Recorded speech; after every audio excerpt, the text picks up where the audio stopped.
Here comes a vampire, except it's not a hopping vampire.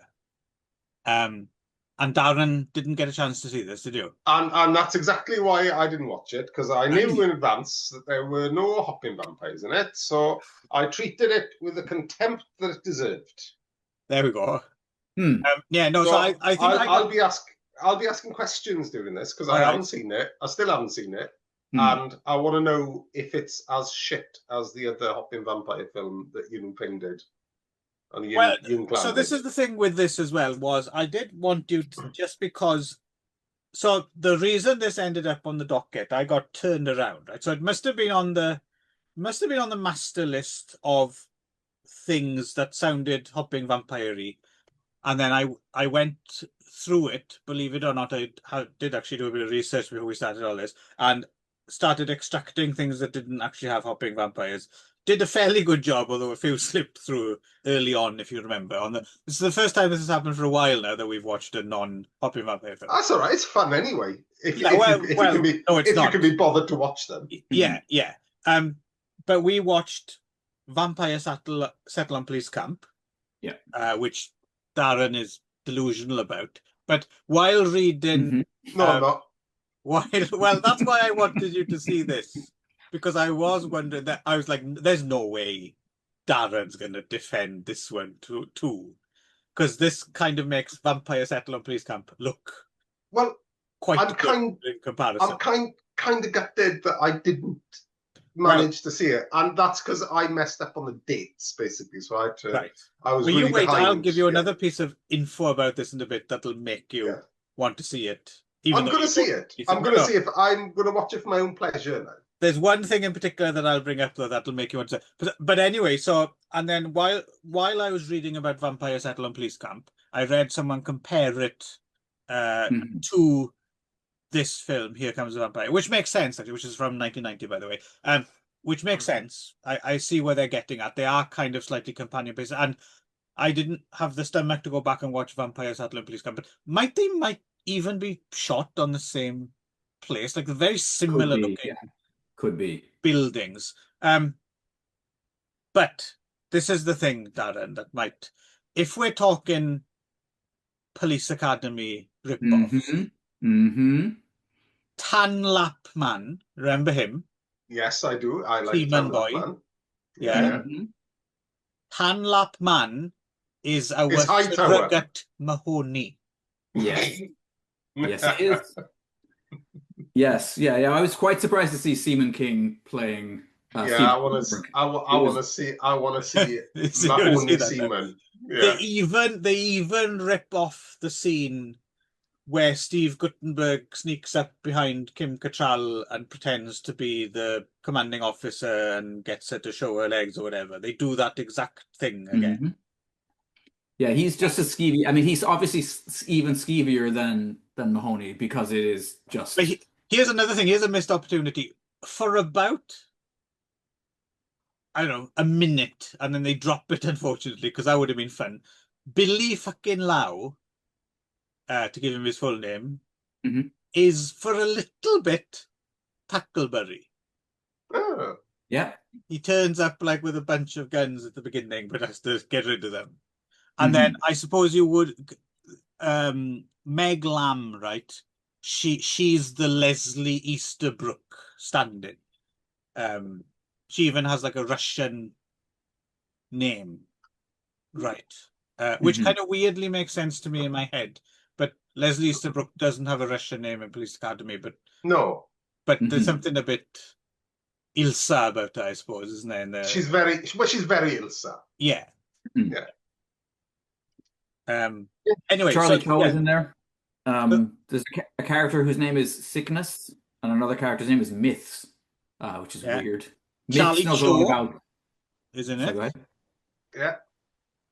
Yeah. And we got Sandra and Michael C. Mayin, Tiffany Lau, and the Joanna Chan as the women. Yeah. So this one, this series of this batch rather of hopping vampire films that we've watched, solidified my absolute adoration of Sandra Oh, okay.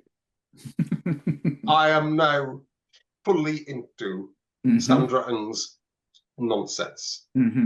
She is hilarious. She can do no wrong. That's it. Fair enough. Sure. Yeah. Yeah. I won't. Yeah. Also, interesting. Kingdom Yen plays a ghost, and Kingdom Yen we normally see in Cat 3 erotic things, right? But she's she plays a ghost in this. So yeah, so the plot of this is beyond fucking stupid, right? Wu Feng is like a police ranking inspector, doesn't matter, and for some reason, Walter Tso Tatwa meets him in a parking garage, and he says, "Right, your mission is to get a SWAT team to resign so the police department can save money." That's it. Yes, so he has to run a really harsh and shitty training camp that will make them quit. Yes. Now, and if he does this, he will get a passport, a British passport, which is a very valuable thing, I'm guessing, in the run-up to 1997. Yes. Very excited about the possibility of getting a British passport, and this is why he's willing to do this. Nick, I ask you this. Did the combined talents of Tan Lap Man, Charlie Shaw, Billy fucking Lau, Sandrang, etc., did any of them seem like they'd even been through basic training, let alone were a honed SWAT team? No. No. No. The answer is no, of course. If you're not paying attention, no. So yeah, they just run around this police camp doing obstacle courses and stupid things, like he makes them like eat your food really fast and shit like this, and go out into the wood and catch mosquitoes. And there's animated mosquitoes, which is kind of interesting. They went to the trouble of doing animated mosquitoes, which is kind of strange. And then they just made them invisible, couldn't they? Well, I don't know what they are. They're like little bits of lint or something on the film, I'm guessing. But no, but you could have just, because the mosquitoes are really small. Yeah, you could have just made them in the dark. Yeah. The scene is filmed in the dark, so it could. Yeah, you didn't have to have them there at all. But they did. They did go to the trouble. So that's something, I suppose. Yeah. And then they found a Ouija board. Yeah. No, they don't just find a Ouija board. They piss on a Ouija board because it's homebugs in them, right? Yes, of course. Yes. I can tell by Darren's face. He's like, this film sounds awesome. I wish I'm watching this tomorrow. We're just talking a good game. Believe me. Even you, the man who liked Vampire Settler Police Camp will struggle with this one. Yeah. And if you don't, you're not allowed back on the show. So yeah, and so they use the Ouija board to contact a female ghost who has been raped and murdered, because that's always comedy gold. Rape murder in your Police Academy ripoff. And so she comes through from the other side, and she basically takes vengeance on everybody by kind of possessing. Turning them into vampires, which don't have fangs, but they drink blood. Yeah, but they don't hop, and they're not. Hop. Yeah. Yeah, that's about it. And then at the very, very end, there's one very, very impressive, extremely looking flaming man stunt that just seems to go on for. You're watching that and you're thinking, Jesus fucking Christ. And there's like scenes of this person on fire, like running towards other cast members as well in an enclosed space. And you're thinking, that's not right. I felt like there was a scene where he was tapping on the ground as though to say, for fuck's sake, put me out. Yeah. Like it was clearly like a sign, and nobody was doing it. Like they were just kept the camera running. The flaming man thing is definitely up there with some of the most psychotic flaming man stunts I've ever seen. And then the vampire gets blown up by a bazooka by your mate Sandra. Standard stuff then. Yeah. Isn't it surprising how many vampires in hopping vampire films get blown up by bazookas and cannons? Yeah. So the thing about this, so the thing that I thought was kind of so it's directed by Yan, and Yan Yi is one of the action choreographers on it. So I'm wondering, I'd have to sift through, but I'm wondering if this might be one of the very worst Yen clan affiliated films. Even worse than that other one. What's the other one we watched that was really fucking bad? That was Young Clan. It was a hopper. Not Close Encounter of the Vampire. Yeah, it might have been. Yeah. Yeah, Yang Ping. Yeah. No. I mean, no. I mean, that was not particularly good. But no, this is. I mean, Nick, chime in if you may disagree with me. But this was pretty shit, right? It's a bit of a trial. Did you not think Vampire Settle on Police Camp was better than this? Believe it or not. Yes. Yeah. Well, of course he did, because it's a great film. Yeah. Sandra Ng does a Lam Ching-ying impression and accidentally ends up wearing the big eyebrows on a mustache. Yes. It's hilarious. Apparently, on the back of the Tales, the Terror Tales Volume 3 DVD. Oh yeah. Have you already read this? I did, yeah. It says, "Get ready to hurl. For the first time, you'll see a vampire birth. It's heavy on the plasma because this little sucker, pun intended, is hungry," which does not occur in this film at all. So who wrote that and what they were on? The Terror Tales, that series of discs, the same people who put out those Tales of Voodoo ones as well, right? I think I've got that. They're really cheap ones. They're double bill. Really, really cheap. Yeah. Some interesting rarities on them, to be fair. Yeah. It's like you find like I Bury the Living or something on there. Or, No. They're all Asian ones. Oh no, I don't know it. Okay. Yeah, they're like stuff. Oh no, actually, no. One of them I think has that American film, Devil's Express, Gang Wars on it. Okay. But most of the other ones are films from Hong Kong or Taiwan. No, I've confused it with something. Yeah. So I don't have anything else to say about this, unless you want. If your lifelong dream is to see Powell, Seaman King, Sin, whatever, play Mahoney, then this will satisfy isn't a scene, unfortunately, where he parks a car on two wheels in a parking lot that's full. No. And nobody gets a blowjob while giving a speech at a podium. No, this. And there's no one doing noises. Sound effects. Well. This might be a deal breaker. Does he have a ponytail? Oh fuck! No, I don't think he does. Does he? I don't remember now. And neither is there a short woman with a little voice who suddenly goes. Either.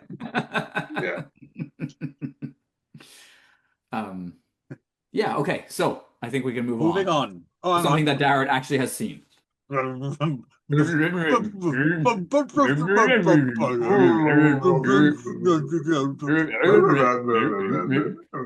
Boys, girls, black and white. If you'll excuse me, gents. Carrie Ng has just materialized in the other room, so I'm gonna have to go and deal with that. Yeah. Oh, I guessed, of course. If only. Yes. Anyway, it's a funny one. Carrie Young in this sort of film is quite a treat, actually, isn't it? Ultimate Vampire from 1990, directed and shot by Andrew Lau, who went on to become a very big deal filmmaker of giant hits that I think none of us are particularly interested in, apart from the Infernal Affairs films, right? Like a lot of glossy, Initial D and things like that, right? Starring young people. His second film as director after the triad film Against All earlier the same year. So Lam Ching-ying is back, as is Chin Siu-ho. Yeah. And someone called Ronald Wong Ban Yeah, what the fuck? Where did they find that guy? He looks like one of those kids from Stranger Things fucked um uh is it Gareth from The Office? Like bowl cut looking little freak, like Peter Lorre eyes. This guy. Don't hold back, Nick. Oh, Yes. I don't remember this character in The Office. Oh, I put my hand up again. Put it down. Would you stop Sieg heiling the camera? Hey, Anyway, go on. If we wanted Elon on, we'd have invited him. Exactly. yeah. It's just Darren's Fair heart point. going out to us, Clive. Don't worry about it. No. But anyway, Yes. I mean, yes, for fuck's sake, he has no class. You don't send a car into space. You throw a bear into space. Everyone knows that. yes. If you're gonna put anything in space, make it a fucking bear. Yeah. Yeah. Sign tally, £2.50. I watcho ffilm Twli Arth mewn i'r gofod. So I saw that in the cinema in Wicklow Town when I was a lad. And, Well, that's why you're the man you are today. It is. But There's then the making of you, Nick. when I had the chance to hang out with Luigi Cozzi at Deep Red, the shop in Rome, I brought up Clive and his great love for that scene, and Luigi Cozzi was quite touched. Yeah, it was a nice moment. Oh, He's quite nice, that Luigi. He's awesome. Yeah, I had a great afternoon just hanging out and shooting the breeze with him. He was quite happy to just hold court and talk about, that era of films. But anyway, back to The Ultimate Vampire. Yeah. So what happens in this joint then? Well, episodic is a word that comes to mind. somewhat, but good production values. Yeah. Yes. Yep. Interesting stuff going on. Yes. Yeah. Some of the lore seemed very new to me. All this like he prints money for the Hell Police. Like this was. Yeah. That was all weird, and I'd never. Yeah. Yeah. We've never been introduced to the Hell Police before. For some reason, they reminded me of the judges in Judge Dredd. You know, the Hell judges or whatever they're called. Yeah.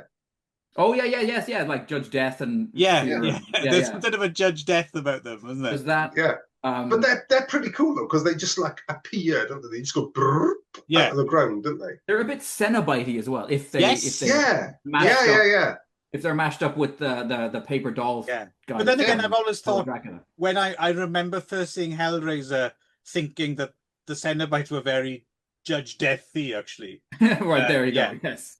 So a lot of stuff happens, but I think the basic framework, isn't it, is that the bungling Lam Ching Ying's bungling sidekicks allow a bunch of ghosts to escape, basically, isn't it? Yes. And then they have to get them back. That's the main. Yeah. But what I liked about this, which is the setup actually, so it's how they escape, is.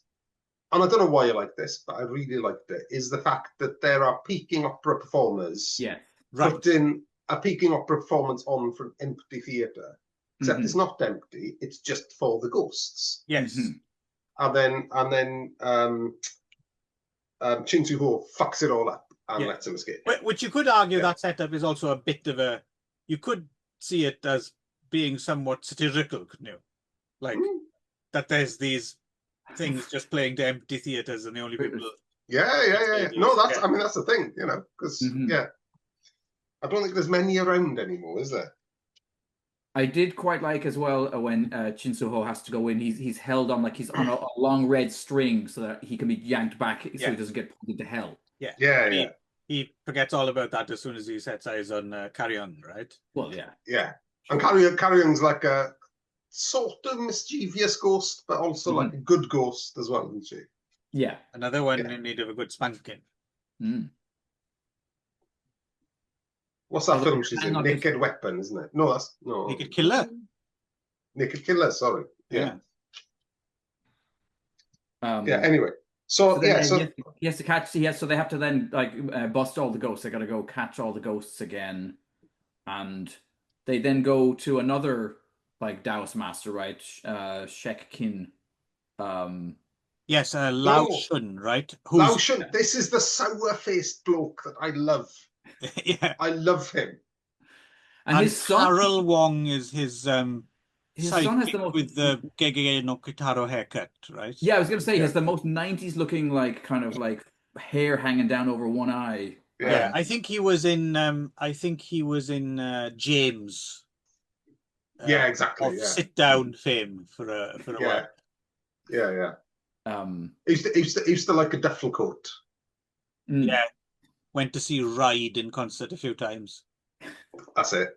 Apparently, stinky tofu really brings the ghosts to your table. Pungent tofu, yeah. Well, brings all the ghosts to the yard, apparently. It does indeed. And let us not forget the coffin mushroom. All right, so we should say first of all that the son with the emo hair, he's really into astral projecting to rape girls, right? Yeah. So like he sits down in a forest somewhere and then sends his like spirit self off to like. To be fair, why else would you learn astral projection? Fair enough. I'd have been happy with peeping, to be honest, but you know, some people take it too far. Some people give us astral projectors a bad name. Yes. You know, if I want to go in a shower while I'm invisible, right, and I'm not doing any harm, and I just want to look at tits, perfectly fine. That's fine. Okay, it is an invasion of privacy, right? I do understand that, but I have needs too. But I'm not going to act on those needs because that's for when I'm back in my body. Okay. Right. So semi-entitled.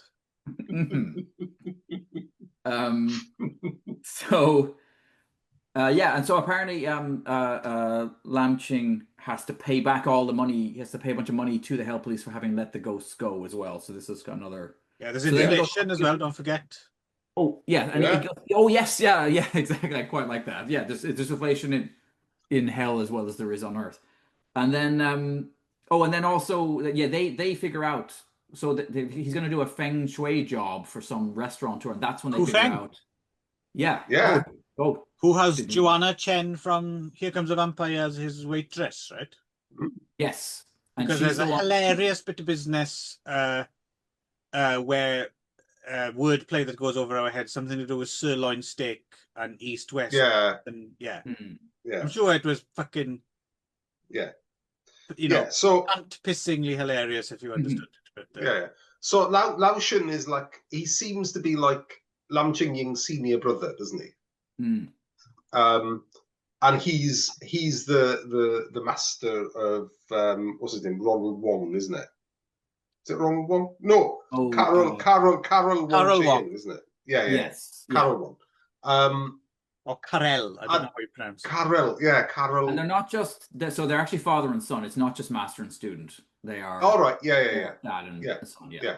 So while he's astral projecting, and Chin Su Ho gets wind of it, somehow they fuck with his body. Yes. And then his body accidentally gets savaged by dogs. By wild dogs. That's amazing. That's genuinely hilarious. Yeah, that is dogs are just fucking having at this fucking lifeless body. The funniest ravaged by wild dogs scene I've seen. Oh, this year. Yeah. Well, we're only halfway through, so yeah. Well, yeah, fair enough. So then, yes, they have to go get a coffin mushroom, which turns out not to be a mushroom at all. No, it's like a breath, isn't it? Like a dying man's breath, last breath in his. Yeah, it's quite disgusting, really, the concept. Also, but also quite tedious as well. It was it goes on a bit too long. Yeah. Also, though, did you both notice at one point the bat signal makes a cameo appearance in this film? There's a bat. The actual bat signal is like in the sky. Yeah, missed that, did you? I think I missed that. Yeah. No. Yeah, why? I mean, 91. When was Batman? Yes. But 1889. But maybe Batman Returns. Batman Returns was probably around. Yeah. Batman Returns 92. Yeah. Okay. It's in the air. No, I wouldn't be surprised. It didn't necessarily play as a direct reference, but yeah, surely they must have known. I don't know. Yeah.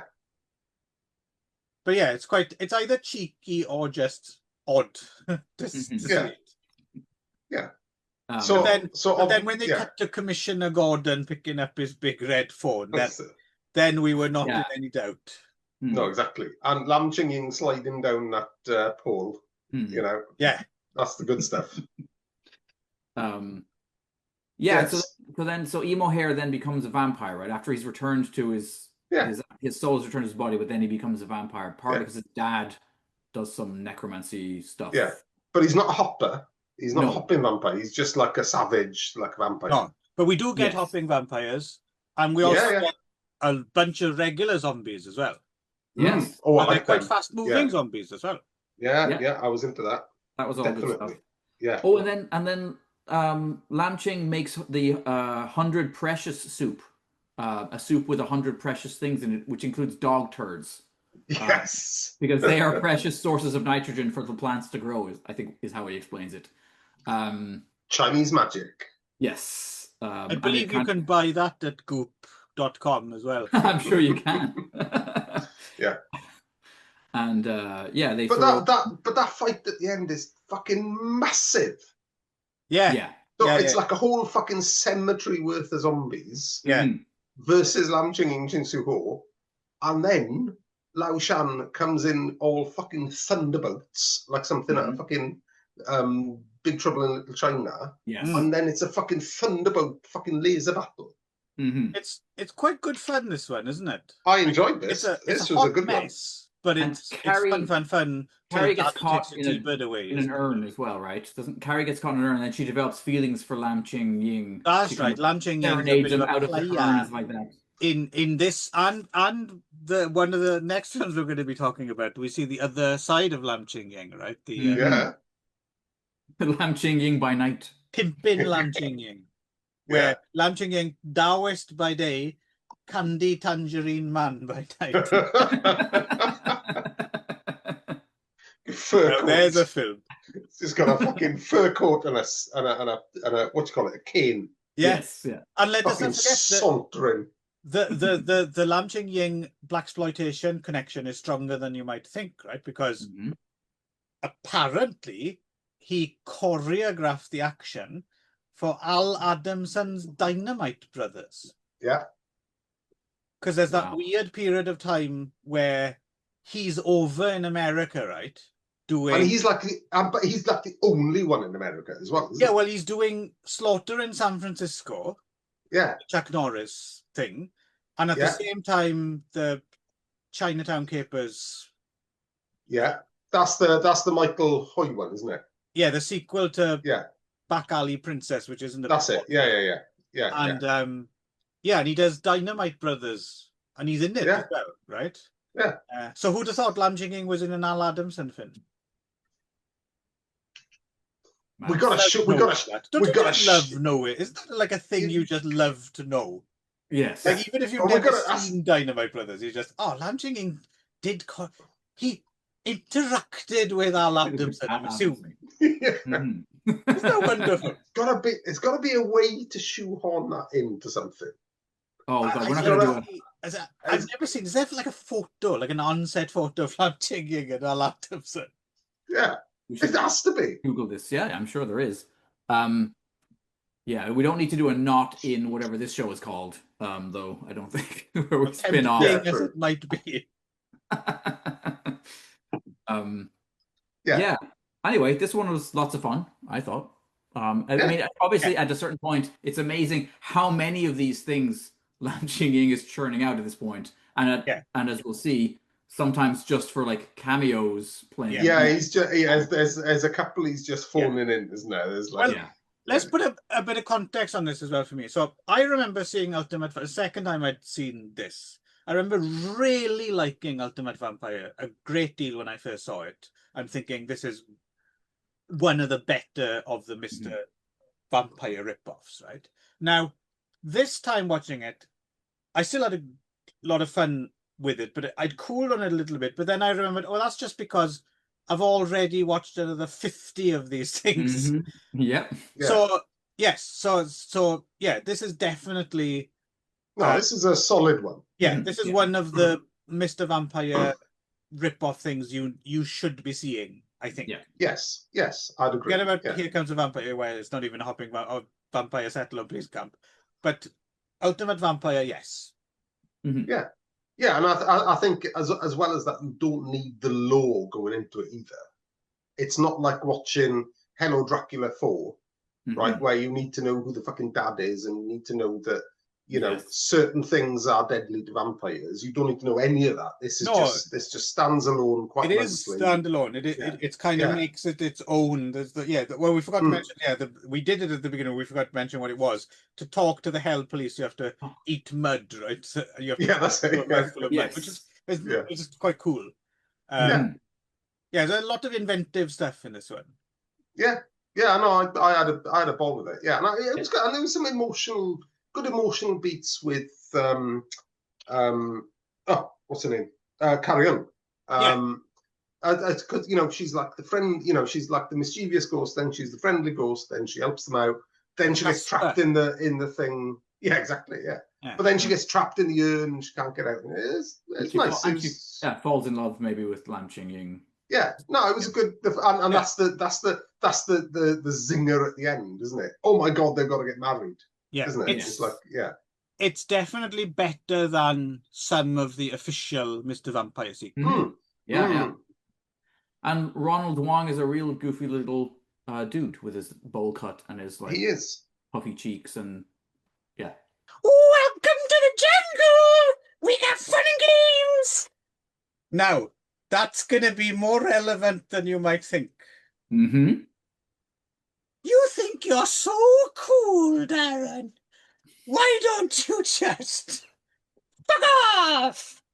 I think you'll find that that's not Welcome to the Jungle, and that's It's So Easy off the same album. Yes, it is. Is it? I could have sworn that's from one of the instrumental breaks in Welcome to the Jungle. No. I don't know. I'm not convinced. I'm gonna have no, to. It's no. Yeah, well, you're gonna have to. Well, actually, Nick, Appetite will for you Destruction chime in? is not the bad album. Yeah. Well, sorry, I mean we're talking about the Guns N' Roses album, I assume. Yes, yeah. So I mean that song is on the radio constantly, but I've never heard anyone say "fuck off" in any version of it. Radio edit, isn't it? Is it? Yeah. Or is that just not in the song, Clive? They say "naff off" in the radio. Darren has actually fucked off. He's frozen. Oh, he's frozen again. Shit. Oh no! No, I'm back. Sorry, Darren, did you take me literally? You fucked off. I missed your answer. What was Nick's answer? Oh, I was just saying that like I've heard the song on the radio numerous times, and I've never heard the piece that Clive just quoted. Yeah. No. I listened to that album ad infinitum in 87 or 88 or whatever it came out. So that's surprisingly, Clive. I did not think you were much of a cock rock metal dude. Once upon a time, to my great shame, I was a Guns N' Roses. No, actually, I'll not to my great shame. Actually, I think they were acceptable. No, I think Appetite for Destruction is a good album. Yeah, I wouldn't listen to them now, but no, I even enjoyed Spaghetti Incident, which would have introduced me to lots of other. Oh, that was their punk. Well. That was their covers thing, right? Yeah, and they covered Fear. I didn't love them, and I didn't hate them. Because I was more of a Metallica and Slayer kind of a guy. Yes, you should be apologetic for that. So they were a little bit more on the kind of glammy side for my tastes. Well, they're a gateway drug though. So Guns N' Roses is a gateway drug to things like Metallica and Slayer. Right. Because they're at the kind of edgier end of. Well, no, that's the wrong way though. That's the wrong gate. You go on the other side, right? That's you don't want to end up listening to Slayer. You're not a Slayer and Metallica fella, you Darren. I was, yeah. Were you? Yeah. I will stand by Slayer. I mean, Metallica. No, I'm not Slayer. So much. No, I'm not surprised about Nick. First two or three Metallica albums are good. Yeah, no, actually, I agree. Yeah. Yes, yeah. They hold up quite well. Yeah, it's the Black Album is the kind of watershed where it starts to fall. Yeah, but yeah, Yeah, and then they turn into distant, Nickelback for some fucking reason. Yes. distant sound of someone falling down slightly in your estimation. But that's all right. But I am a self-confessed music snob, it has to be said. So why don't we all redeem ourselves and Yes. talk about Crazy Safari? Yes, let's do that. Something So we can all agree around. I'm assuming you've seen this before, probably more than once, and this was my third viewing of this film. This is definitely a first time for me. So may I just say that I had no idea that there were no less than 3 further sequels to The Gods Must Be Crazy, made in Hong Kong. This is 3? I thought there was 2 more. I thought it was 2. This one and then 2 more. So there's the 2 the 2 original Gods Must Be That's Crazy. 2 more. And then there's this one. Yeah, and then 3, but 2 more after this one. Yeah. But I'm saying this. Well, no, you said there's 3 more is what you said. Well, whatever. What I intended no, that is what you said. Well, what I meant was there were 2 originals, and then in Hong Kong they made 3 sequels. No, 2. No, 3 sequels, but including this one. Including this one, yes. And there's 2 sequels to this. This is not complicated. So there are 5. There are 5. I didn't know that there were. I had no idea there were 5. The Gods Must Be Crazies. I thought there were 2. Okay. The ones that were made in South Africa. I didn't really realize there was a further 3. And I had no idea that one was mashed up with Mr. Vampire. Yeah. So The Gods Must Be Crazy is an odd one as well, because I remember growing up, like, seeing Gods Must Be Crazy on like video catalogs and in magazines and things, but it was one of those films that never actually showed up on television, I don't think. No. In the UK.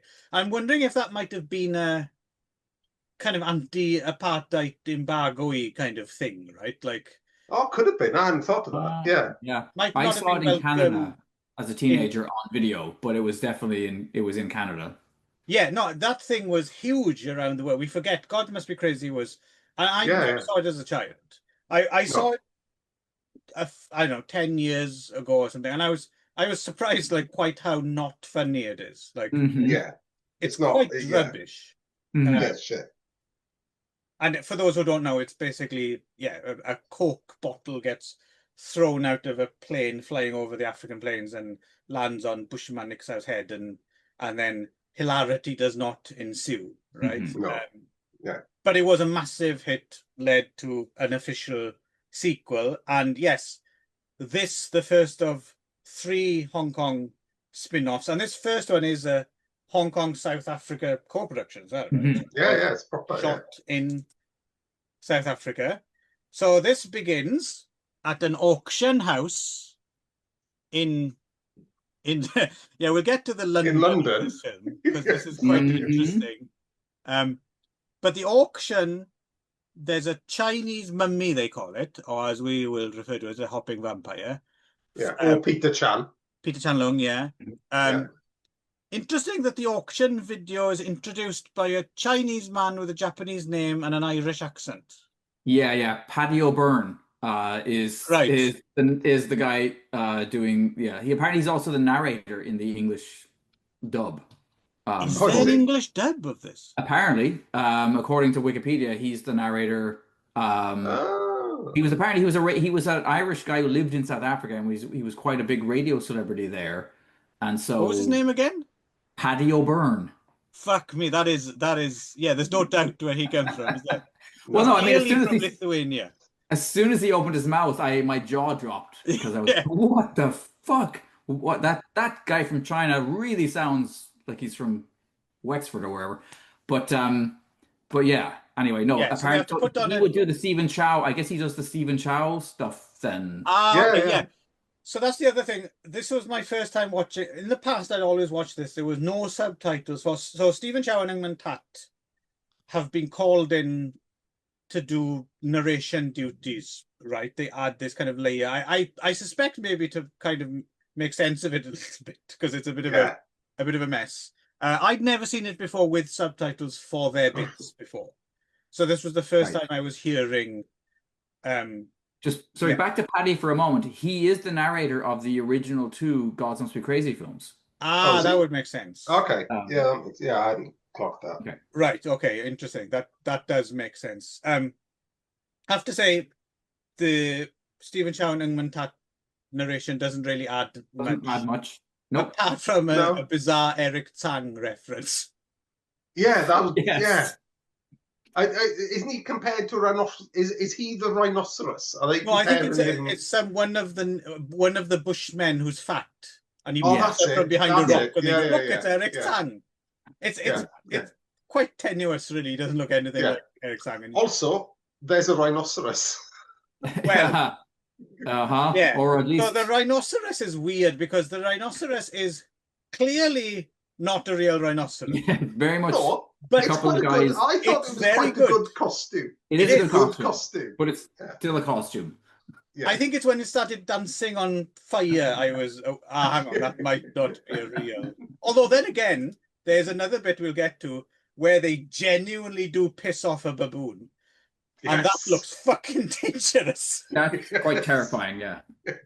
It reminded me. Do you remember that film? What's it called? In the Shadow of Kilimanjaro. Oh yeah. It kind of there's a lot of fucking baboons in there that are very angry. Yes, but that film's not very well done from what I remember. This one baboon is scarier than the army of baboons. Yes. Isn't there another? I think there's one. Isn't there a film from the 60s, which I've not seen, but it's with Stanley Baker, called Sands of the Kalahari, which is a baboon attacks film as well? No, I don't know it. I must see that, actually. I'm going to write that down. Yeah. I mean... So why don't we get Nick, because you and I have seen this before, Claymore. Yes. Why don't we get Nick to give us his first impressions? You mean Nick or Paddy there? Yeah. So anyway, so they it turns out that basically Sam, who is he's trying to buy back the body of his ancestor, right? So this you mentioned, right? There's a mummy there. Basically, he's a hopping vampire. This is our Chansey Ho surrogate, who's actually called Chanson Hugh, right? Yes. Yes. And so he's paid Lam Ching Ying to come and help him, herd this corpse back across the seas, right? And so they managed to get the corpse. There's a whole thing where they come out into a Halloween. Yeah, well, this bit I wanted to mention that, so apparently this is London, Halloween, and did you notice where they are? There's a big sign on the wall that says, like right outside this court, there's a big sign on the wall that says Indian Fruit Market.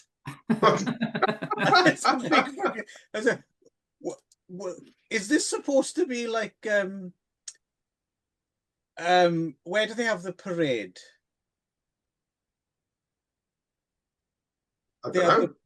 They have the where is it? They have the big parade in London. Like Admiralty Arch or something, or no, Buckingham Palace, like a street parade, and they have sound systems. Notting Hill. Yes.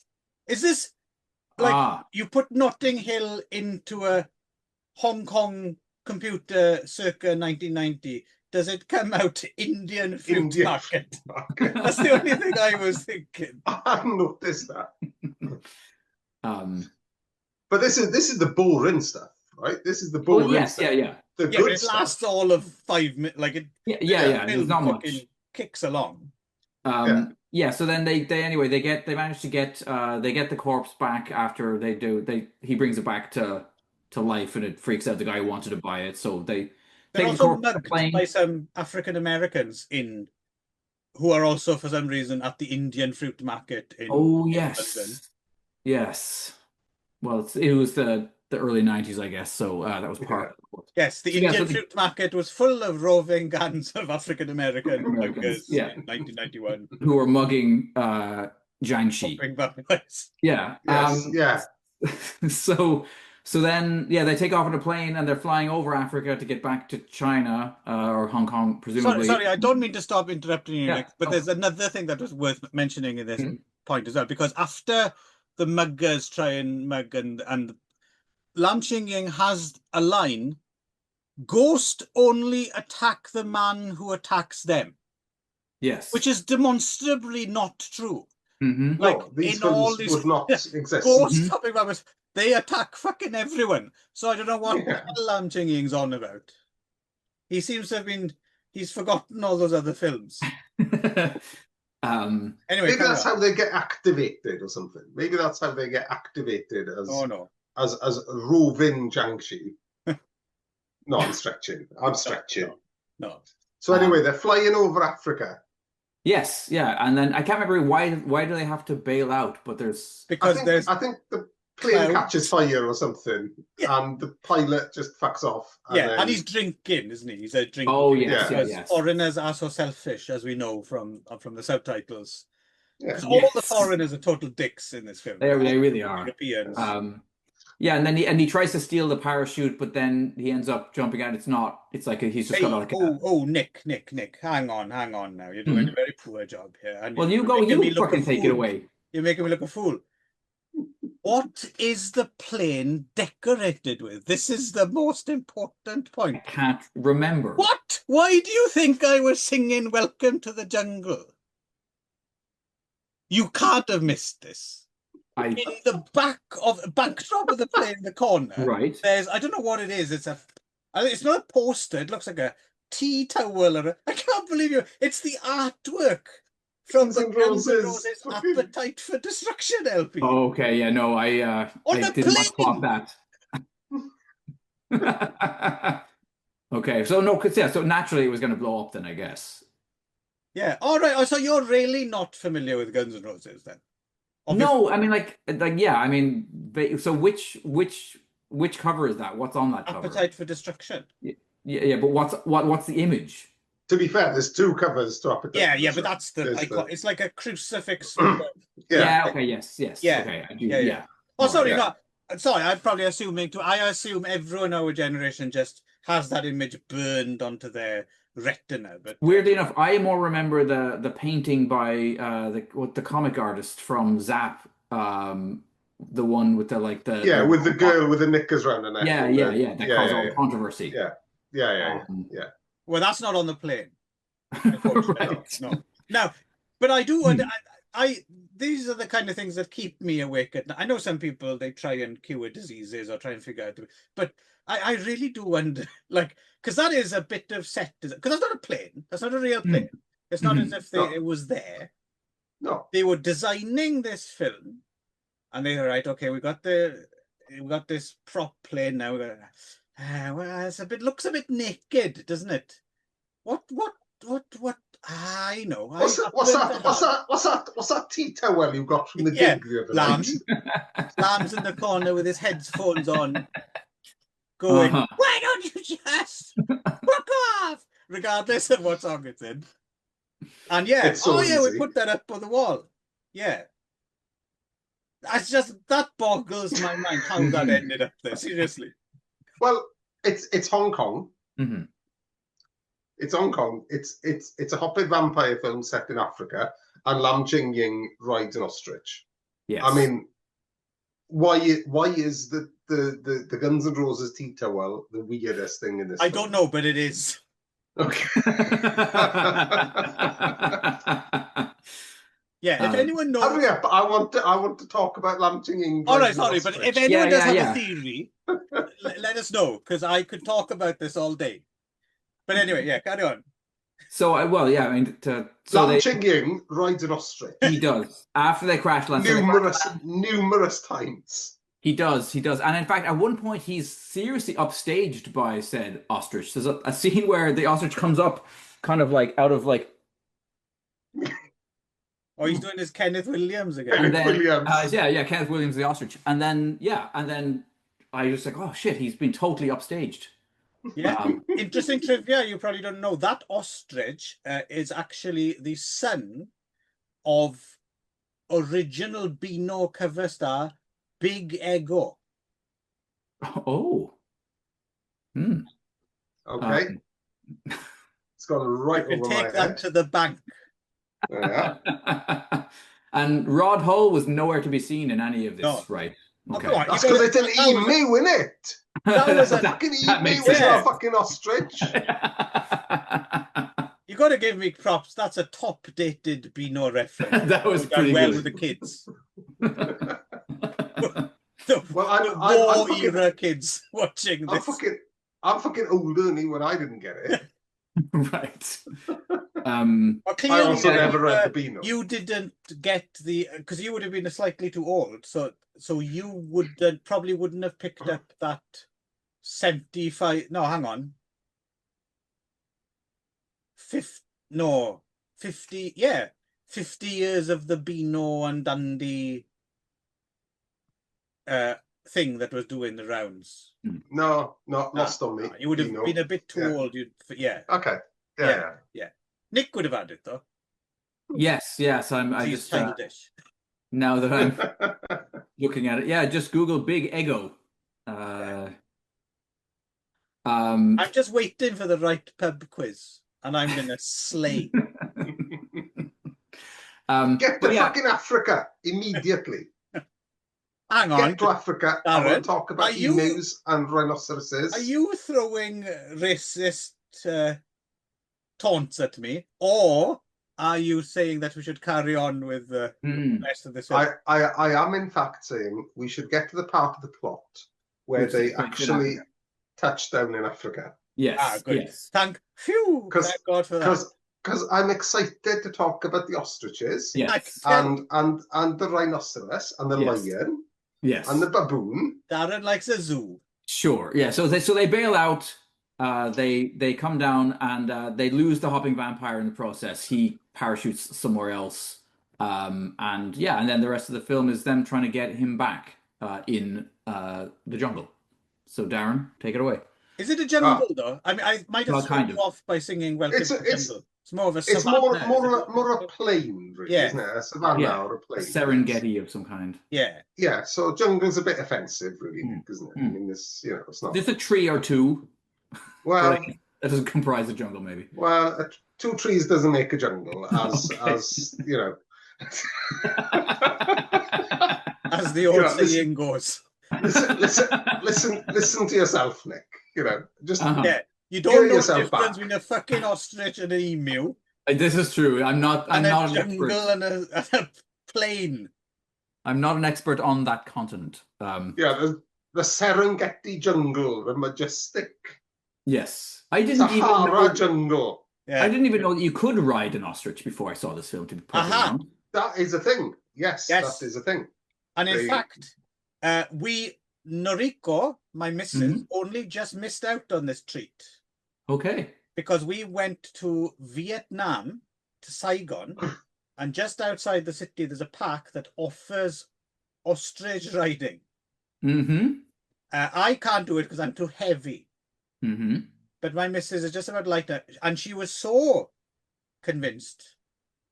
We took a helmet and knee pads in our luggage. Wow. And so we went to this park just outside of Saigon. That is a very Noriko thing to do. Yeah. We found the ostrich farm and we found the ostriches, but there was no one around. And then we went to the said, we want to go to the ostrich. And they said, okay, go back there. There'll be someone along shortly. And no one ever turned up. So Noriko never got to ride an ostrich. But I did learn something. So it was like horse stables, but with ostriches. And there was no one around. So we walked through this ostrich stable, which was fucking ostriches are huge. They're fucking massive. And they're either side of you going snap, snap, snap. I didn't think, I've been to like crocodile farms and stuff that were less scary than an ostrich farm. So I don't know if I'd want to ride an ostrich. They're quite scary.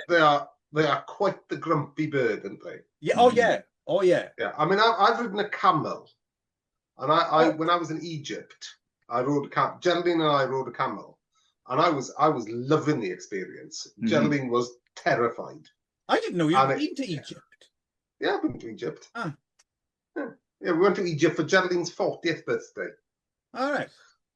So anyway, so we went to Egypt, and unfortunately, Geraldine was a little bit frightened of the camel.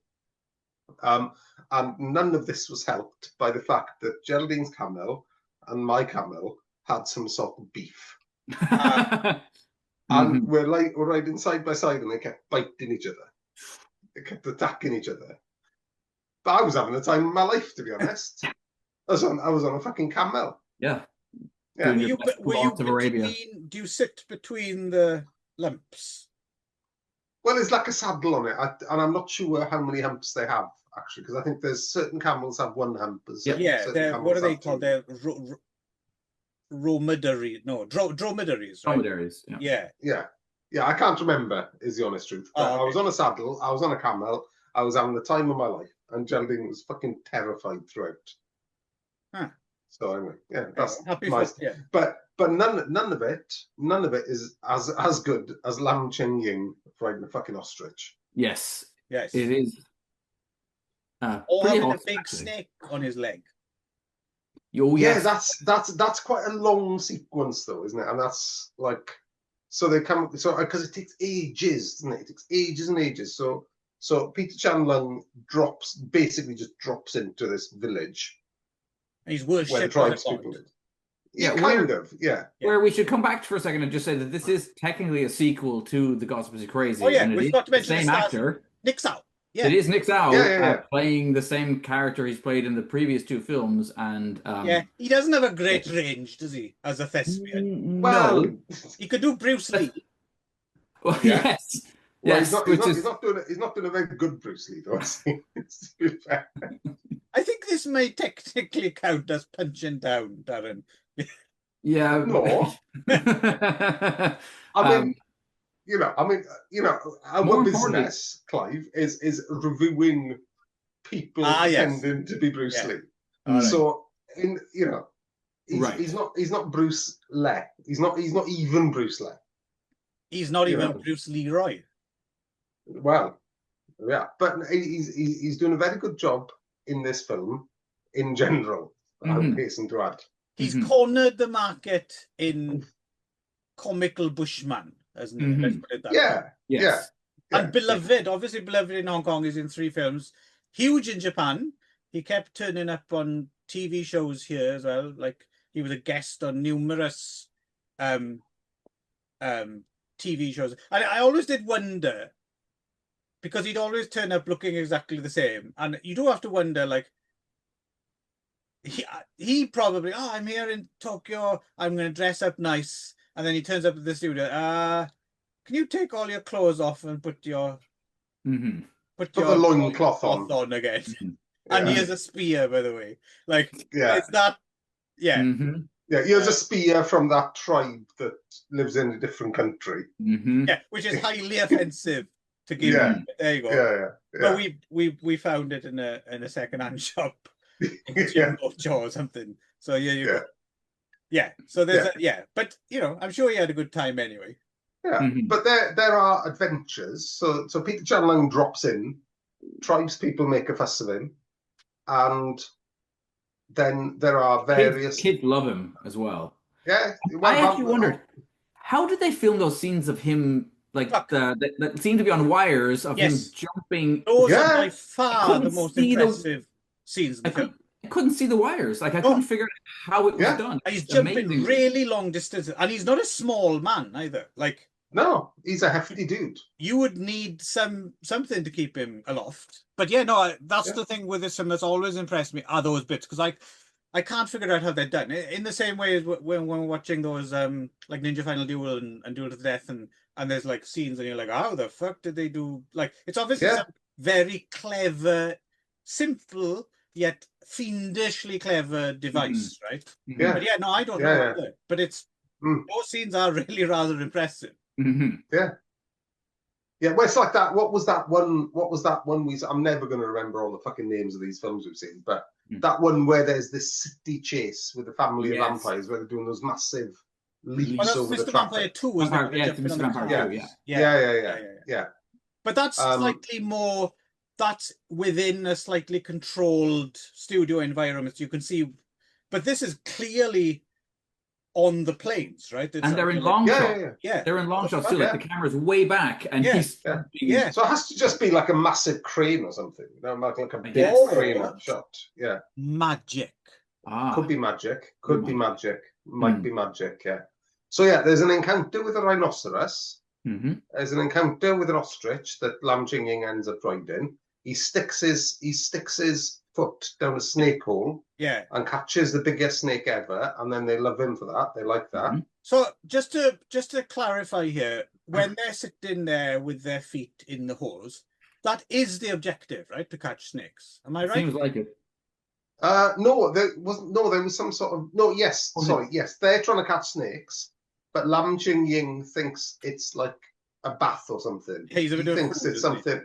Yeah, he thinks it's something different than catching snakes, so he doesn't expect to get snake on his. Well, not only that, there's the thing throughout the film as well that he's a little bit of he's a little bit racist, isn't he? And he's this is they've appropriated this from us. This is an ancient Chinese method of relaxing after a long walk or some crap. And there's a bit I quite liked this bit where Lam Ching-ying wants a shit. This seems to be a recurring motif. This part of we're going to get to this later on. Yes, and Lam Ching-ying wants a shit, and he doesn't know where the toilet is. And there's no obvious place to have a toilet, so he goes in a hut and has a shit in a hut. Yeah, and it's rude. It is. I know because I've had to go. When we were in Papua New Guinea, I've shit outside. There's shit in a hut. There's no shitting hut. Go out. Let's go in the Bitingalu and have a shit. Back to the snakes thing. I'm wondering about this. Are the snakes in South Africa not venomous, or these particular snakes that live in these particular? Because this seems like a very dangerous way to catch snakes, to encourage them to bite you. Yeah, and also he seems to have caught an anaconda that comes from Brazil. Yes. Yeah. He was on another plane. And in that plane, there was a poster for Use Your Illusion 2. And anaconda was chucked from that plane. Here we go. That's probably why it takes so long for the tribes people and Peter Chan Lung to get together with Lam Ching-ying and Chin Siu Ho. Yeah. Because that takes fucking forever, doesn't it? Just to fill you in there, Nick, Use Your Illusion 1 and 2 are another couple of... I do remember those ones, yes. Okay. Right. But... I didn't think we'd be bullying Nick about his lack of knowledge of Guns N' Roses today. No, this is a weird turn of events. It's taken an odd turn, isn't it? It's come out of nowhere, yeah. But you know, if the shoe fits. Yeah. So where does this ultimately go? Oh, yeah, and there's also some slavers who are interested in stealing diamonds from the tribes people. I was wondering. Quite obnoxious. Are they slavers, or are they? Because I don't think it's slavers. They're just slave trade. I was thinking, are they just trying to get information from people? That's why they're tying them up.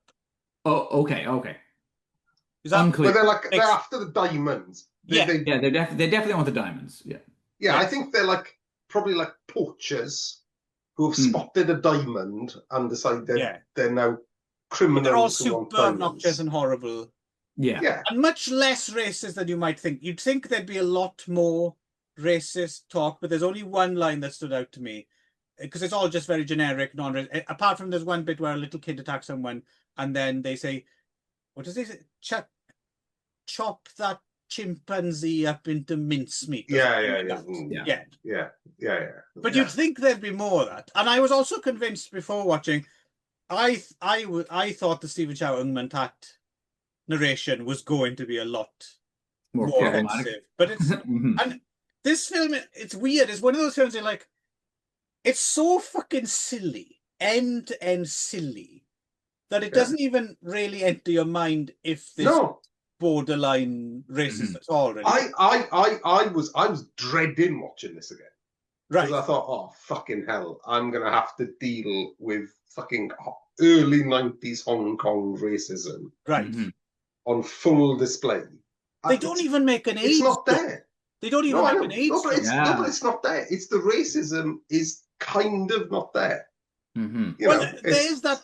It's the condescending. Yes. there's a like yes. little, you know, they don't have There's ages, there is that level. No, there's that's that in the level of Gods Must Be condescension. Crazy as well, right? That's Yeah, but also, you know, the tribes people in general are viewed very positively. They get the upper. They always have the upper hand in general. Yeah. So there's not that kind of not institutional racism, but there's not that kind of there's not that kind of punching down. Oh The no, film's exactly. not And punching Lam is down. made to be foolish for when he is a bit like that, when he is a bit ethnocentric. A very big man turns up at one point who roars like a lion. Oh yes, he was good. He was like the African zombie, wasn't he? He was like yes. And I like that. Who's the Richard Keel of the film? Yes, and he has a duel with Peter Chan-Lung, doesn't he? Yeah, and of course, that was good shit. Somehow Nick Sao gets possessed by the ghost of Bruce Lee from a photo. But before that, isn't Sam possessed by the baboon spirit? And of course that fucking dangerous baboon fight. Like that is in that gave me the heebie-jeebies. That was me too. Get away from that. No, don't no, run away. That's fucking plus as well, that bit is a little bit dodgy because if I remember correctly, at that point he's fighting one of the Africans, right? Coerced this. Go on, fight the baboon. Go on. None of the Chinese actors are anywhere near that scene. So that's a slightly iffy bit of film there. But fucking hell, that's woof. Yeah. But yes, we do get Nick Sao doing his best Bruceploitation, and we even get chunks of the score from Enter the Dragon. Yes, scene. I tell you what happens when Nick Sao gets possessed by the ghost of Bruce Lee. He's ready for action. You could say that he has an appetite for destruction at that. What it is there? I'll tell you what, Clive. You think you're so cool, right? You think you're so cool just standing there, right? Why don't you just fuck off? It's so easy. Axl Rose, 1990. Is it though? I think you find it is. Anyway, right. Well worth the price of admission for the ostrich riding and the baboon fight, I think.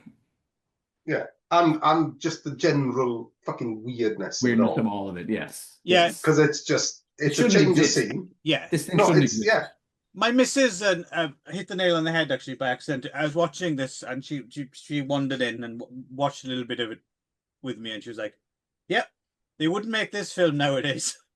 No, they certainly wouldn't.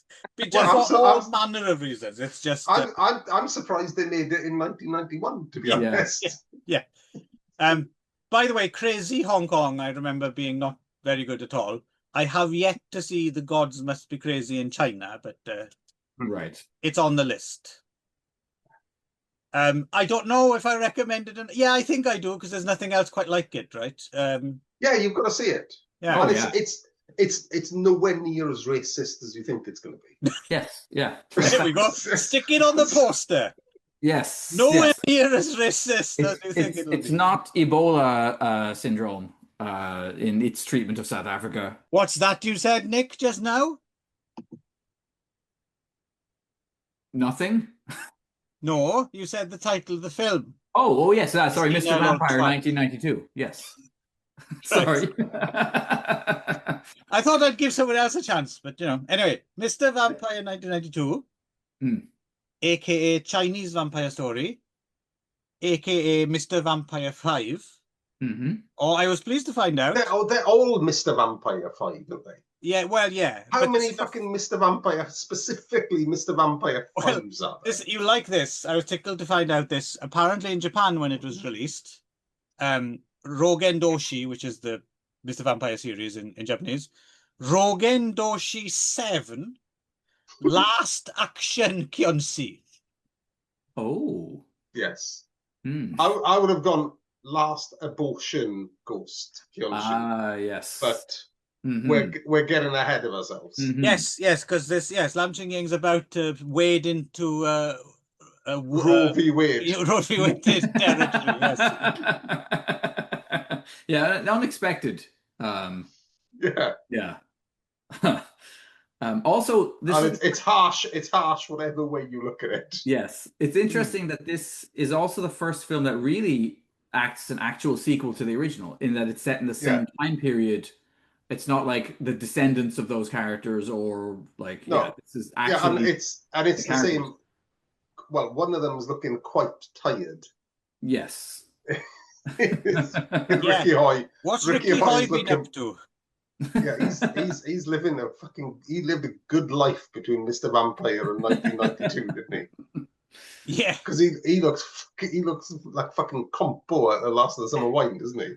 he's been down a few hills on a few baths on wheels. He has, most definitely, yes. So yeah, no, this and it's got Sandra in it, my favorite. Right. Oh yes, yeah, and she's particularly good in this actually. And Billy fucking Lau, no one's favorite. Well, he's just part of the furniture by now. You just got to accept Billy Lau was going to be in these films. Yeah. And here we go. Is Michael Chan Wai Man in this film? I watched it. I enjoyed it. I scrutinized it. I watched it today, by the way. He's not, is he? There's no fucking sign of him in this film. Unless he's an extra, which I find unlikely. Well, I don't know. Maybe he's like a fucking customer in a fucking shop. I thought it might be a vampire, or I mean, I can see that. Get Michael Chan to play a vampire. Good idea. He's not gonna do that. He's the original fucking gangster. If you convinced him to, he'd be a scary one with a silly Barnett. Yeah. But well, yeah. Yeah, but he's not. I don't think. No, I can't see it. No, I can't see it. If anyone knows where Michael Chan is in this film, let us know, because I'd like to know, because I really don't. I don't think that's Prince in the snow in Fargo, and I don't think Michael Chan is in this film. No. Bit of a Where's Waldo, I guess. Exercise for you. But so this is all that about fucking home, not in the film, is where he is. Where's the connective piece of Lam Ching-ying's eyebrow gone?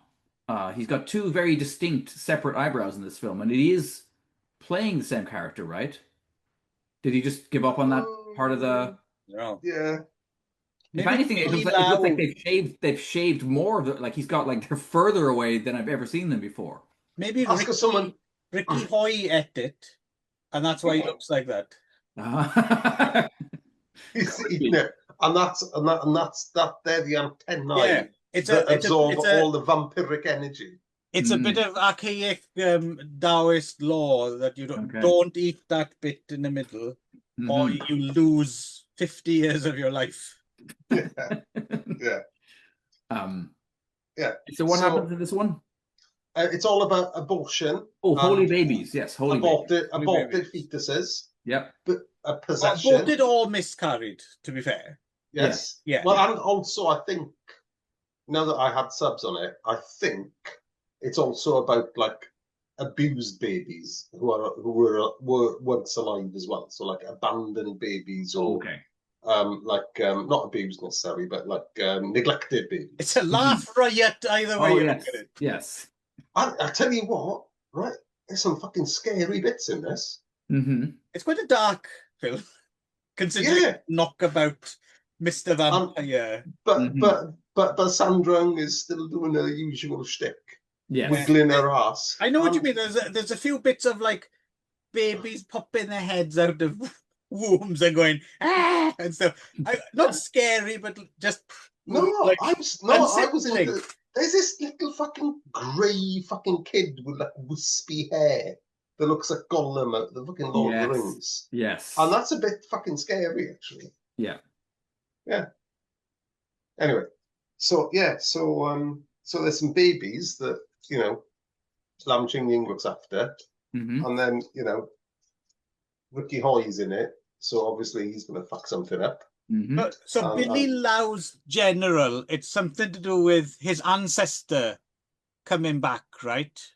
Yeah, and he's already been bitten at this point, yes. Isn't it? So he's already got the vampire virus. And he has his own sushi chef in the form of producer Teddy Yip. Teddy Yip. And there's a whole fucking comedy sashimi eating scene. They're rotating. That was quite funny. The rotating table is actually men. Three dudes. That was a good gag. The rest of that scene I'm not quite sure about, but that was quite funny. It went on a bit long. Yeah. Everything in this film, there's bits in this film that are interesting, I would say. There's bits. But I think there's... It's feeling a bit tired, isn't it? It's feeling a bit... Yeah, well, no, I think there's moments of genius in this, particularly the horror elements. So when he's actually gets his arse in gear and tries to do a bit of horror, you know, like this, like fucking pulsating brain stuff. Oh, the tofu. Possessed. Yeah. But it's not tofu, is it? It's like because it's like a brain that's pulsating, and she feeds it. This possessed girl feeds it to the pregnant woman, and then all of a sudden there's this fucked up grey baby inside this woman she doesn't know about, who's also Billy Lau's wife. A cross section as well, isn't there, where there's a skeleton in a womb. Yeah. That's kind of... Again, I don't know if it's scary. It's just really distasteful and just... Yeah. For the type of film, considering it's a Mr. Vampire, and, you know, a couple of sequels ago, we were in Amblin Entertainment territory. Yeah, it's a mass market New Year's film, right? So that's kind of... that sits... Also, a child with me. A child pees into a man's open mouth, and it's all like the kid is really naked and really peeing. That's for sure. It gets good old close up that little Billy as well, doesn't it? Yeah, there's a lot in the of HD child. And is this the one child penis in this? He pulls Jinjusu's foreskin like elastic. Yeah, like That scene is also what the fuck, like and that's the first 5 minutes of the film. Right. Yeah. Maybe it was maybe it was Michael Chan Wai Man's foreskin. It's a stunt foreskin. Yeah. So so that's the setup, isn't it? So obviously Lam Jing-ying's a Taoist priest, and he's got students, Ricky Hoy and Chin Si Ho, and the different bit about this to all the others is that Lam Jing-ying's job is to look after all these aborted fetuses, deliberately aborted fetuses, abused children, neglected children. And also Lam Jing-ying plays Lam Jing-ying in this film. His name is Lam Jing-ying. Yes. Yeah. And also he's a bit of a player, right? Because he's got Sandra Eng's in his rear view, and there's a whole they love being mean to Sandra Eng, don't they? And in this one, like the ultimate sacrifice is that Lam Jing-ying has to sleep with Sandra Eng. That's played as like the worst horrible thing. Well, not only that, he loses his virginity to Sandra Eng, and she's sat next to him smoking a cigarette, and which is kind of weirdly funny, but also at the same time you're like, it's give Sandra Eng a break, man. Like she's not a bad looking woman. No. And I got a bit obsessed with wanting to see that wet t-shirt footage. That was blanked out in both. Did you go to that website, that you can go to with the de-mosaicing software? No, because it wasn't mosaic, because I think it was done in production deliberately. Right. But, but anyway. It just gets sunflowers. Exactly. And they ride that so hard. Lam Jing-ying is so horrified at having seen Sandra Eng naked that just the sight of dandelions makes him throw up for several days. Yes. I mean, poor Sandra Eng. She doesn't deserve that. She didn't deserve he has a lot of tummy trouble in this film too, because there's extended scenes of him shitting in a pot. Which I also think was interesting. They never established that would be kind of disgustingly stinky for anyone else who's in the small room with him, but like he keeps running over there and it's during a vampire attack as well. Yes, so with people outside with guns as well if you try and escape the room. So even if it's stinky, you try and go outside, they shoot you. Yeah. And also there's another, not only Sandra, the Suki Kwan plays the Lam Ching-ying's ex, who she's still really into. Yeah. Who for now, for some fucking reason, is going out with Billy Lau. And is pregnant with his kid. Yeah. Except that's no demon baby. The kid gets possessed by Yeah, it's all quite confusing, really. And there's a bit of silly dancing. Billy Lau dances in a silly fashion. Yeah. Oh yeah, that's it. They've got to shave the vampire's teeth. Oh yes. To put in a potion to cure Billy Lau. And then when they cure Billy Lau, he dances for no good fucking reason. Yeah. You see, there's potentially interesting things in here. And I appreciate that they're doing something different from the other sequels. Like, they're clearly trying to do some different stuff. But yeah, it's a bit ill-judged, and I can't say I don't know if I would recommend this really. I'm glad I watched it, and I might even give it another go one day just because I'm curious to see if it plays a bit meta once you know going in what you're getting into, if you see what I mean. But yeah, I don't know. And again, it's 92 now, right? And the next film we'll talk about is kind of the nail in the coffin, really, isn't it? But it is the joke's getting a bit old, and it needed to take time off for a while before it came back. No, see, I disagree with you. I actually think, I think reintroducing real horror elements into the film, which is this fucking demonic baby thing, right? Because that's not played for laughs. That's meant to be scary. Whether we found it scary or not is irrelevant. That's clearly a monstrous baby that's all fucking grey and ghostly that attacks people, and so that's played for horror. It's not played for laughs. It's not played for action. Yeah. So I appreciate the dial being moved. No, I do as well. But from comedy to horror. I don't know if it works. And there's other bits as well that just make you feel a bit like there's a bit where towards the end where Sandra Ng runs out, and there's a whole bunch of like basically traumatized child ghosts, and she's like, okay, hands up, who wants to be reincarnated? Exactly. And you're like, probably all of them, and then I'll choose the cute one. It's the little tiny little bit. But you know, we're in Hong Kong. You know, what do we expect? No, I know, but it's still. So, Hong Kong is a fucking sledgehammer on plot, right? That's what Hong Kong is. Yeah, but it still feels a bit weird to have it as part of this franchise. Do you know what I mean? Yeah, I disagree in that I think it's a positive direction for the franchise to take, even though the franchise is pretty much dying at this point anyway, right? But I think that because if you take it back to Mr. Vampire, which is the same cast and crew more or less, if you take it back to Mr. Vampire, then that's kind of equal measure horror and comedy. You know? Yeah, but it was a lot less dead baby-ish than well, I know, but that's how else are you going to scare people? You know, but then again, you get back to, is it scary though, or is it just weird and distasteful as opposed to scary? Rather that than fucking kid vampires being all kicked. Yeah, I suppose this is the next step, right? Vampires, dead kid babies. They're all kids. They're all babies. You know what I mean? Yeah. Yeah. And what do you think, Nick? Mr. Vampire 6, fetuses maybe hopping around. No, Devil Fetus was made a long time before that. This is true. No, I would say I see both of. I think I'm probably somewhere in the middle.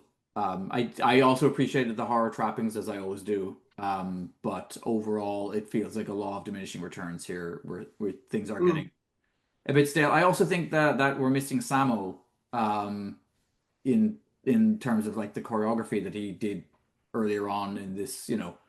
I thought the choreography was good in general. Yeah. I think it was good. It was good stuff in there. I did like the vampire invasion, the vampire kind of onslaught on the I did on the house was pretty good. Was it? Yes, that section was. And weirdly enough, I read somebody's review made some weird reference to a Gogol story called the VIY. Yeah. Oh, V. Yeah, saying that basically they felt that whole scene was kind of like maybe a tribute to. Yeah, I don't think so. Yeah. It was interesting. It was an interesting, but I think that's just the fact that they've seen that 1967 version of V, and they've seen this, and they're discounting all the other Hopping Vampire films that have very similar scenes, right? It's right. Yeah. V is very good if you haven't seen it, by the way. I haven't. Yes. No, Russian. Excellent. 67 V. Excellent. Very lot of Barber in there, a lot of Ricardo Freda, very good stuff. Yeah. The musical Vampire. Yes. This film is fucking crap. This film is fucking crap. Who'd have thought it from Wilson Tong? Is it though? Yes. No. There's that conversation finished. Right. And then so here we go.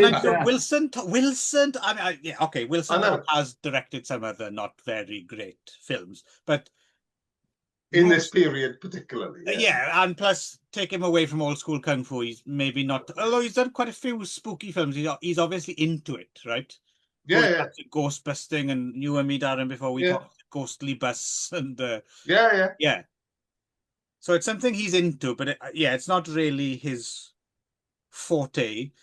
So Lam Ching-ying is pretty much relegated to cameo appearance in this one, isn't he? Yeah, I feel like they paid him like a ham sandwich or something to come in and do like 5 minutes of. Yeah, Lam Ching-ying was there for 2 days. Yeah, that was it.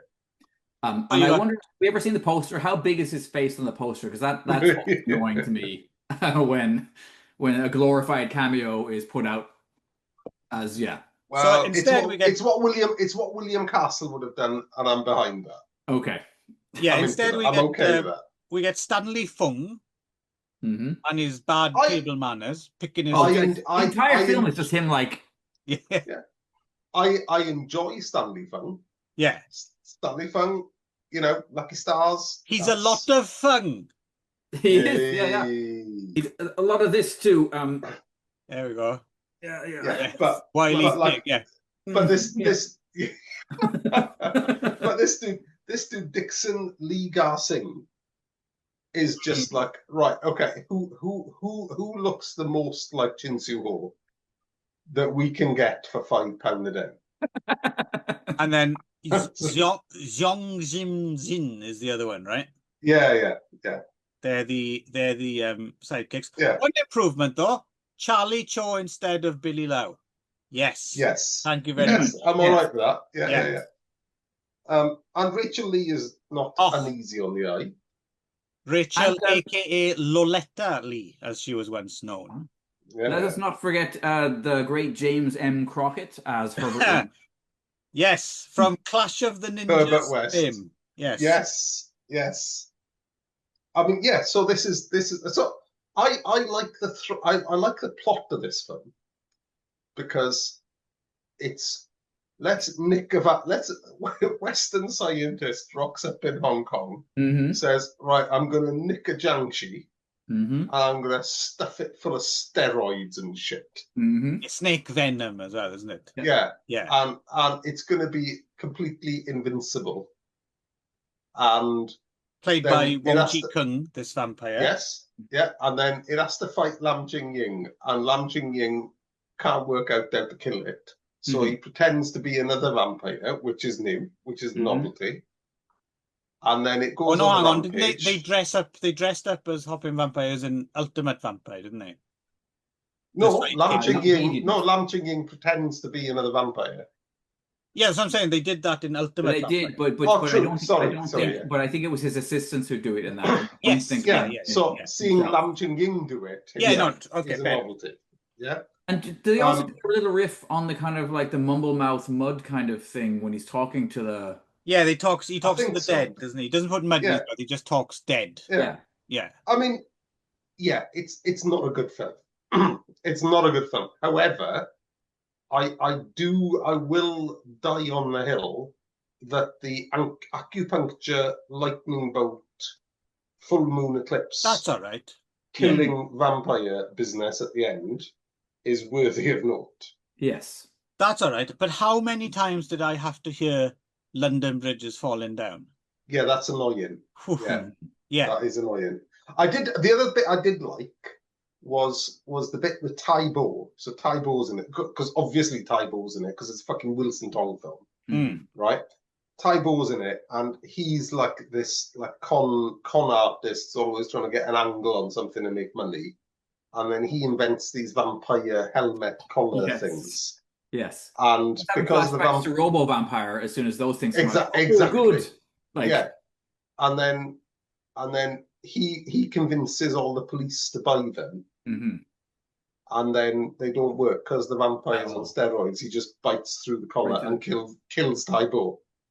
I quite enjoyed that bit. I quite liked that bit. That bit also choreographed by Wilson Tong and Fung Hak On. Fung Hak On, yeah. And I have to admit, I mean, there's not enough action in it really. There's not a lot of action. No. The end is very good.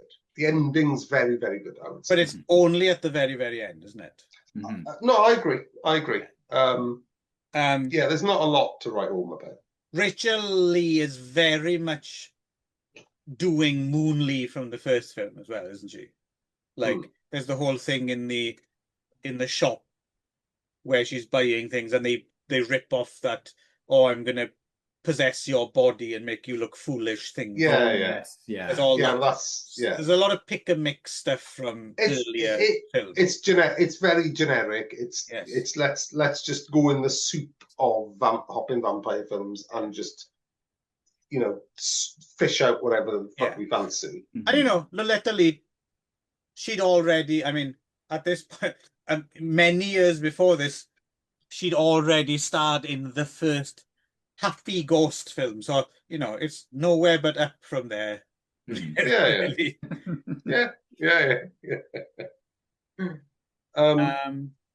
I mean, I struggle to say. I guess we should say the reason that London Bridge is played over and over again is because it somehow soothes the maniacal vampire soul that he chills out. Because he had a little pocket watch or something that plays it, right? Yeah. Well, because it's the whole thing is that it's her dad, isn't it? Or granddad. And it's his or granddad, it's her pocket watch or his pocket watch. Yes. And there's this connection, and that's the only thing that does it. But I did quite like the way that they did like the completely fucking invincible vampire that cannot be killed. That was quite fun. But we have seen that before a number of times, and we have also seen a vampire connected up to a ZX fucking Spectrum and experimented on by Guilos. Think how much more fun the film would have been if they'd have replaced London Bridge is Falling Down with Yakety Sax. Yes. I don't think it's shit. I don't think it's the worst film that we've seen in this. It's not the worst, but it's I think it's telling that it's 92 and then we're gonna have a bit of a gap, right? For people, people are fed up, right? Until it is very much the end of the.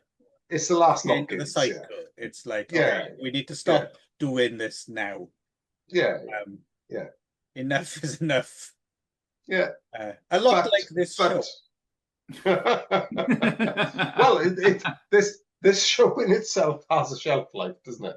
Yes. Because there aren't that there probably are quite a few left to watch, but we've dropped a few along the way, and we're gonna have a final mop up piss mops show, right? Yeah. But yeah, I think I didn't and we watched this without subs as well. So... Nicely done there, Nick, pretending you didn't know what I was talking about. Carry on. So hang on, I saw this with subs. Oh, fucking hell, really? Yeah, so I downloaded that awful version that was very difficult to watch, but then the VCD that I did share, and then if you watch it with, so I did Clive's trick that I finally figured out how to do, is open up 2 VLCs and play one over the top of the other, and just had a bar at the bottom showing the subs from the shit, and then the clear. I watched this raw. Well, how did you figure out anything that was? Oh, you must have read a review of it or something. Oh, because Darren's clever. Oh yeah, he just.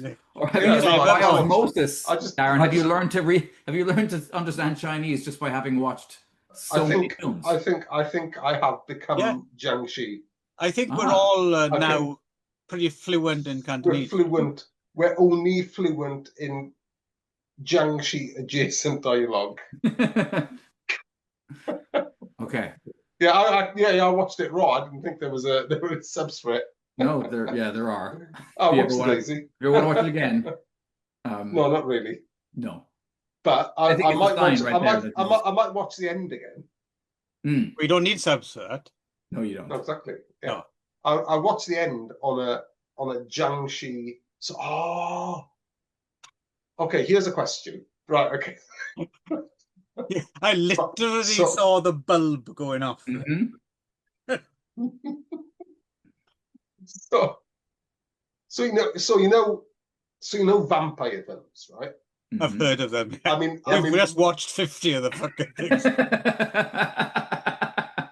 I'm more talking about Western vampires. All right, okay, yes. Right? And funny enough, I was watching Sinners the other day, which I think was really good. I want to see that, yeah. Yes, I thought that was really, really good. I was watching that, and I was talking to Geraldine as it was happening. I was saying, well, it's not a good vampire film if you haven't got a decomposition scene. Okay. Yep. Like people make compilations back in the day. You used to get a compilation of really good fights on VHS from Kung Fu films, or, porn compilations or whatever. Why didn't you ever get a compilation of really good vampire film decomposition scenes? That would have been I would have bought that. I would have gone to, I would have gone to a shop and I would have bought 3 hours from just the money 30s shots, just to the 90s. Vampire money shots of vampire disintegrations. Yeah. Yeah. But anyway, I'm just saying, niche. That might be a very niche appeal. Yeah. Possibly. Oh well, it does it for me.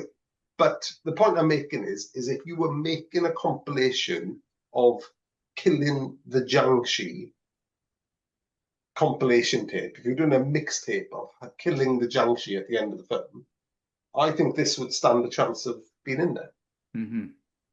I think we also need the pee in the face mixtape as well from Yeah, you may run into some legal trouble there. Do you think? Yes. Well, if we're going to include the children peeing in, yes. All right. For sale into territories only then. For those. Well, yes. Yeah. And those territories are welcome to it. But not in my territory. Not on my watch. That's it. Right. Sheriff. Yes, that's it. Done. Magic Girl. Well, now then. Now, I'm from the top. I don't know about this title really, because it's also either it could be Hello Dracula 5, yeah, or along 6 with apparently. the 3D Army, which is also apparently Hello Dracula 5, or it could be Hello Dracula 6. Yeah, and it's not also confused at the Hong Kong Movie Database with Kung Fu Student, which is also AKA Magic Girl. Right? Yeah. Okay. But this to be clear, this doesn't. Although it's got most of the same cast, it doesn't follow on from any Hello Dracula films. Exactly. No, because the Hello Dracula last... films was all about hopping vampires. Yes. And we only briefly see some hopping vampires in this. Well, there's a dream hopping vampire, isn't there? Yes. Yes. Yes. But I was very glad to have included this regardless, because I feel like, well, I have mixed feelings towards this. Sadness being one of them. Yep. Yeah, Nick, you and I are on the same page on this one. Yep. But yeah, this is a capstone on the. I feel like this is a capstone on the Hello Dracula series. So I think it's very important to have done it, regardless of whether there were hopping vampires in it or not. Well, This is the last time we're going to see Shadow. I mean, there's a whole bunch of films we've talked about for this which had hopping vampires in it for like 5 seconds. Yes, And they've been included. And some films haven't even had any hopping vampires. No. Yeah. Yeah, it definitely it meets the remit of the show barely, but I think it also it is the last time we're going to see Chintu as Grandpa Gold. It's the last time we're going to see Shadow as as 1010. Yeah. Although called Candy for some reason Candy. in the subtitles here. And by then the way, did you both notice a late interesting credit for Shadow Liu? Yeah, there's something like 5 years after this, isn't there? No, like about 10 or so years after this. Oh, is it? One Missed Call 2? Yes, she turns up that's in right. the Yes, Japanese film One Missed Call 2, which I suppose speaks to her popularity in Japan, I guess. Yeah, but if you're Shadow Liu, and most of the money that the films you were in made came from Japan, then of course you're going to end up in Japan. Yeah. At some point. Yeah. But it means I might have to rewatch Shadow One Missed Call 2.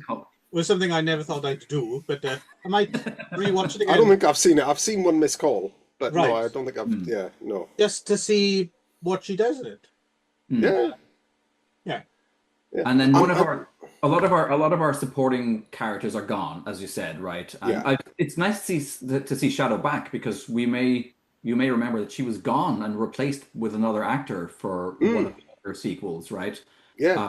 But she's back. But then Chi Chang Chen, who plays Blackie, I think he has another name in this one, but he's been since the very first one. He's one of the troupe, right? The year before this appears with Grandpa Gold and another one of the kid actors in the Dragon Ball Taiwanese. Oh, that's Chen Tung Chen, right? The other main boy in this. Yeah, he's in Dragon Ball. Yeah. New 7 Dragon Ball or whatever it's called. But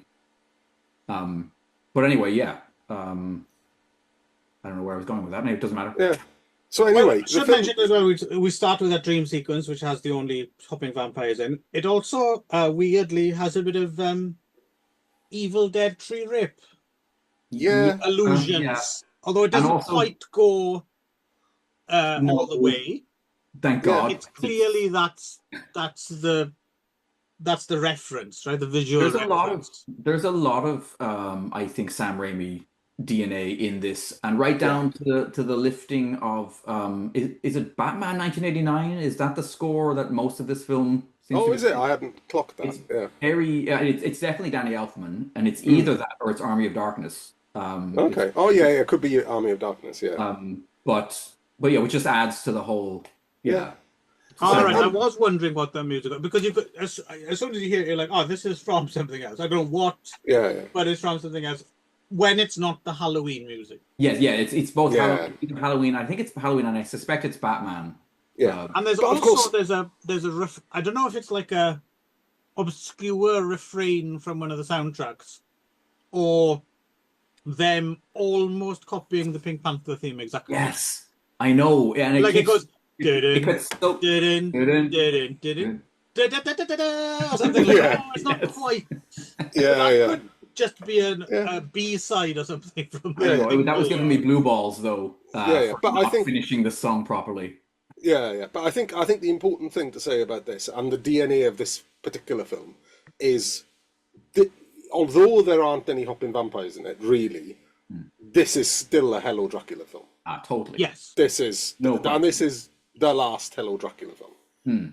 And just without vampires. I would argue that the ending goes right back to Hello Dracula 2 and maybe even outdoes Hello Dracula 2's stunning. This I am not happy with this ending. I am not happy with that. We'll get to. No, we got Chen Ten, and we got Chang Teng Chen, and then a fat girl. Yes, she's who new. Gets slapped around and insulted quite a lot during the course of this film. Yeah, the filmmakers and the scriptwriters do not like this fat girl, do they? No, it's awful. And in fact, even her corpse gets abused at the very end of the film. You're like, after she's dead, they're still tossing her around. Yeah. Now, so I challenge anyone to actually do the plot of this film. I'll do it. Oh, please, okay, all right. Please. There we go. Here we go. Sounds a accepted. Man bravely, in brackets, foolishly, steps up to the plate. Yeah, I will. I'm definitely going to go a little bit off-piste at the end because I'm still not quite clear what's going on at the end. However, I admire you. I was just going to say this happened, that happened, that happened, and I don't understand how they relate to one another. But if you figured it out, then well, it is episodic anyway. So anyway, 1010 is having a dream. Yeah, and in the dream, possibly her dad, who is a hopping vampire, linking it to the Hello Dracula films, because in the dream, it's her dad. Because she does say dad. Hopping vampire chases after her. She sorts it out, then wakes up. Right? And the tree business. And there's the tree business is actually a thing that she goes and does. It's not a dream, if I remember correctly. No, I think it's in the dream. Is it a dream? Yeah. Okay. Oh yeah, and then there's this whole kind of there's the Evil Dead bits. Okay, let's call it the dream then. And then there's the Evil Dead bit, and then she fights this like tree demon, and lops its limbs off, and then all its limbs come after her. Yeah, and it's quite cool. I like that. Kind of these zombie ghost things that are talking about like eating her, and then she talks about her hams like being. But and that all gets very weird. Well, the tree thing as well is kind of interesting because on the one hand, because of the vines, you automatically go Evil Dead, but also Chinese ghost story, as well could be in there, right? Yeah, exactly. Well, again, I think that's become a trope in supernatural films, certainly coming from Hong Kong, if not Taiwan, and they obviously bleed anyway. So I think it's not a surprise to see that in there, although it's a bit weird. It's a bit weird doing the prelude to tree rape, not tree rape, but the prelude to tree rape with a 15-year-old. The thing is, everyone's going to be thinking about that film, though. Exactly. Yeah. And I wouldn't push the boat out so far as to say that yes, they definitely thought William Friedkin's The Guardian. And, God, I forgot that film existed. Yeah, I'll go back to that and we'll see that again. But yeah, so I think and let's lay it out now, right? Shadow is only 15 at this point. Yep. Right. So, and she is treated a lot more like an adult character in this. Yes. Her butt gets grabbed at one point. Yeah. So let's all remember that it's wrong to be hankering after Shadow at this point. And I'd say that seriously, not in any jokey way. No, I'm not. Not in a Tracy Lords way. Yes. So anyway, because that which I don't hanker off. No, I don't do that anyway. But you know what I mean. Keep on digging that hole, Dad, and I'll just I know. Yeah, I'll hand you a shovel. I'm just gonna take the turnpike off of that conversation. So anyway, so she wakes up and she's like a Taoist apprentice of Grandpa Gold. Who I think is called Grandpa Gold in this. That's right, isn't it? He is called in the script. Yeah, I think so. Yeah, which is the same character as Hello Dracula. I'm whispering to you now, so no one sees. Oh, are you? Hang on. Okay, go on then. You got AI nowadays, so you just type in. No. Hello, new wave hookers. No, not doing that. No, thank you. Nope. No, that's wrong. That is wrong. What's this? Anyway, up in my message box. Sent me the link later, Clive. Anyway, so she wakes up and she's a Taoist apprentice of Grandpa Gold, very much the same as Hello Dracula, and then Chin Tung Chen, who's the kid, who's her kind of brother apprentice to Grandpa Gold. The main kind of difference, I suppose, between the other Hello Dracula films in this is it's almost exactly the same, except in the Hello Dracula films, you know what they're training for. Because she's looking after this herd of hopping vampires. Right. And in this film, and it doesn't matter because it only takes just less than a few minutes before things start happening. You don't really know what they do, right? Day to day. No, but they're Taoists, so they're kind of general Taoist priests. Taoist stuff. Yeah, exactly. And then Cheng Tung Chen gets in a bit of mischief with this spirit trapped in a box, and then gets possessed, and then there's about 20 minutes of possession jokes and bullshit. Yes. With the fat maid, and the fat maid fancies Cheng Tung Chen, and he doesn't fancy her. Shadow. And then hang on now, Darren, back up a bit, because this is where the confusion starts to come in for me. Okay. Yes, the paper doll ghost thing. Yeah. Who's the first? Because there's a series of antagonists in this film. Mm-hmm. Yes. And I understand more or less who they are. At face value, because they say who they are. I don't know how they relate to one another, but you might get to that. But from the beginning, who the fuck is this paper doll? And why is he causing... I don't understand who that person is. He's just like a mischievous spirit, I think. And I think it's the spirit of a bell. Spirit of Bell. Yeah, you're right. Yeah. It's the spirit of a bell. No, it's the bell of life and death is what I've got written. Oh, well, there we go. Then. Obviously. No, you understand. Obvious that was. Yeah. But yeah, anyway, but that's just like that. I think that's just an excuse to do some possession bullshit. Oh, do you think? Yeah. The first half of the film is basically just knockabout comedy. I mean, the other thing you've got though is it does in the first half of the film they do go to like the underworld, and then Cheng Tung Chen falls in love with that ghost, and then they have to rescue the ghost from like the Black Knight for some reason. Mm-hmm. Well, that's what I mean. So the only reason I want to bring it up is not to be a dick. Is just with the other films, even though they're also episodic and stuff happens that I don't understand, there's still a kind of basic narrative where I understand who this person is and who in relation this other person is. Want revenge for that. But in this film, like I said, it's just I am whatever turns up and fucks, and they have to fight with it, and then all of a sudden someone else turns up. Yes, and that's it. I have no idea if there's any connection. That is the whole thing. Okay, all right, okay. So I'm not. I didn't miss it. Right. No, the way I grasped this was. Ten and Cheng Tung Chen go on adventures behind Grandpa Gold's back, get in trouble, and then Big Bad turns up, and then bad things happen. Yeah, that's pretty much where I was getting at. And then getting into kind of the second half of the film, it is just pretty much one big fucking fight, right?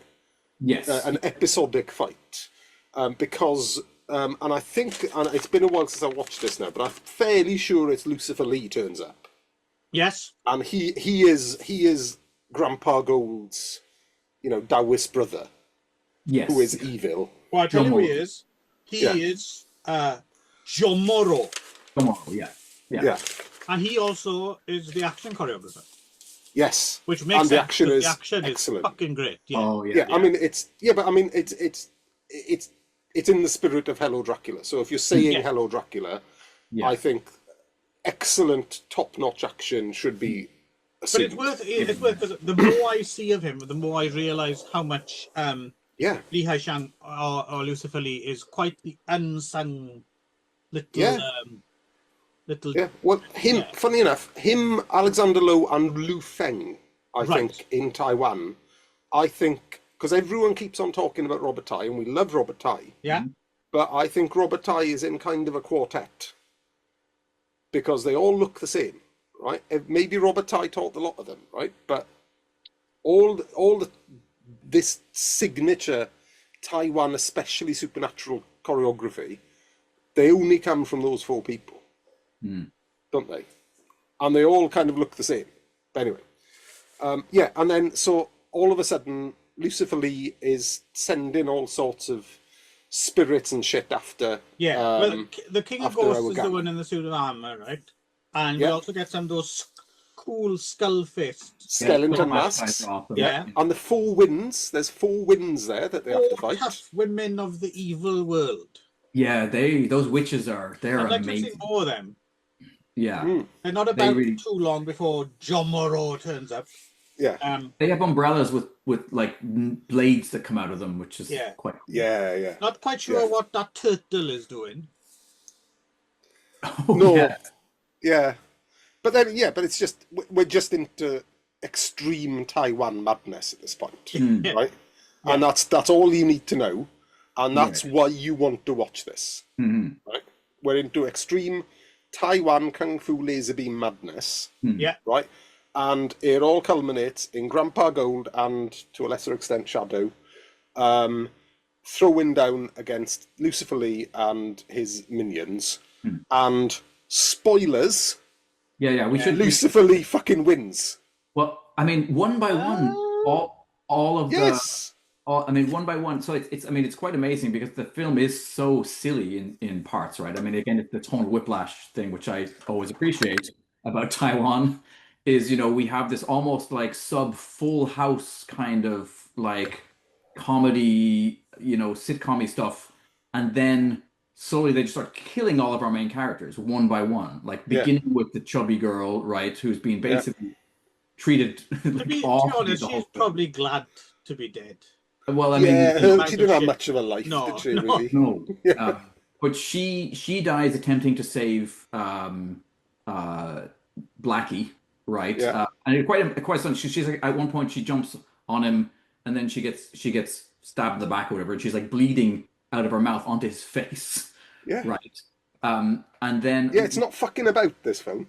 No, and then shortly after, he gets smashed against this pillar in an amazing piece of stunt work, right? Just truly astonishing. He just, he looks like he's really been hurt. He probably was. I suspect, yeah. And 15-year-old kid probably had to go to hospital after this. Yeah, he looks like he might have cracked a couple of ribs. Yeah. And then he dies trying to save 1010. And then finally, well, I mean, I don't know if somebody else wants to describe what actually just spoil it. Yeah. So, spoilers. Yeah. It's insane. Basically, Joe Moreau, the only thing that Grandpa Gold can possibly do to save the life of Shadow is apparently to transport her into some sort of other dimension. Right. So, has anyone seen that film, that Hercules film from Italy with Lou Ferrigno in? Of course. Where he throws a bear into space. Yes. Shadow is the bear in this analogy. Right. Because he does. He literally, like, what does he do? Bites his finger or stabs himself. He uses his blood, doesn't he? To spell. Well, I heard it's quite easy to bite the tip of your finger off. Well, absolutely. Yeah. And he transports her into, like, the celestial bodies. Yeah, well, I mean, she kind of spins around. It's very like the time tunnel, or I was wondering if she might actually end up in Dallas the day before JFK got shot or something. Yeah, there's that. Oh, and then just go, oh boy. Yeah, or the middle ages. Quantum. That's a different show. Yes. Yeah, but time tunnel. I'm sure there was an influence on Quantum Leap, but the other one is also the end of Evil Dead 2, right? Which we've already mentioned. Maybe this is referencing Evil Dead. Well, it's very much like Bruce Campbell spinning around and getting sucked into. But to me, I think I'm knowing slightly more these days about Chinese magic and particularly kind of the lore around Taoist magic, because I've been reading up on that a little bit, is the Milky Way and galaxies and celestial bodies are very important in Taoist magic, right? And I'm wondering, and we've seen a couple of films where characters are kind of go and talk to like a sentient galaxy in the stars.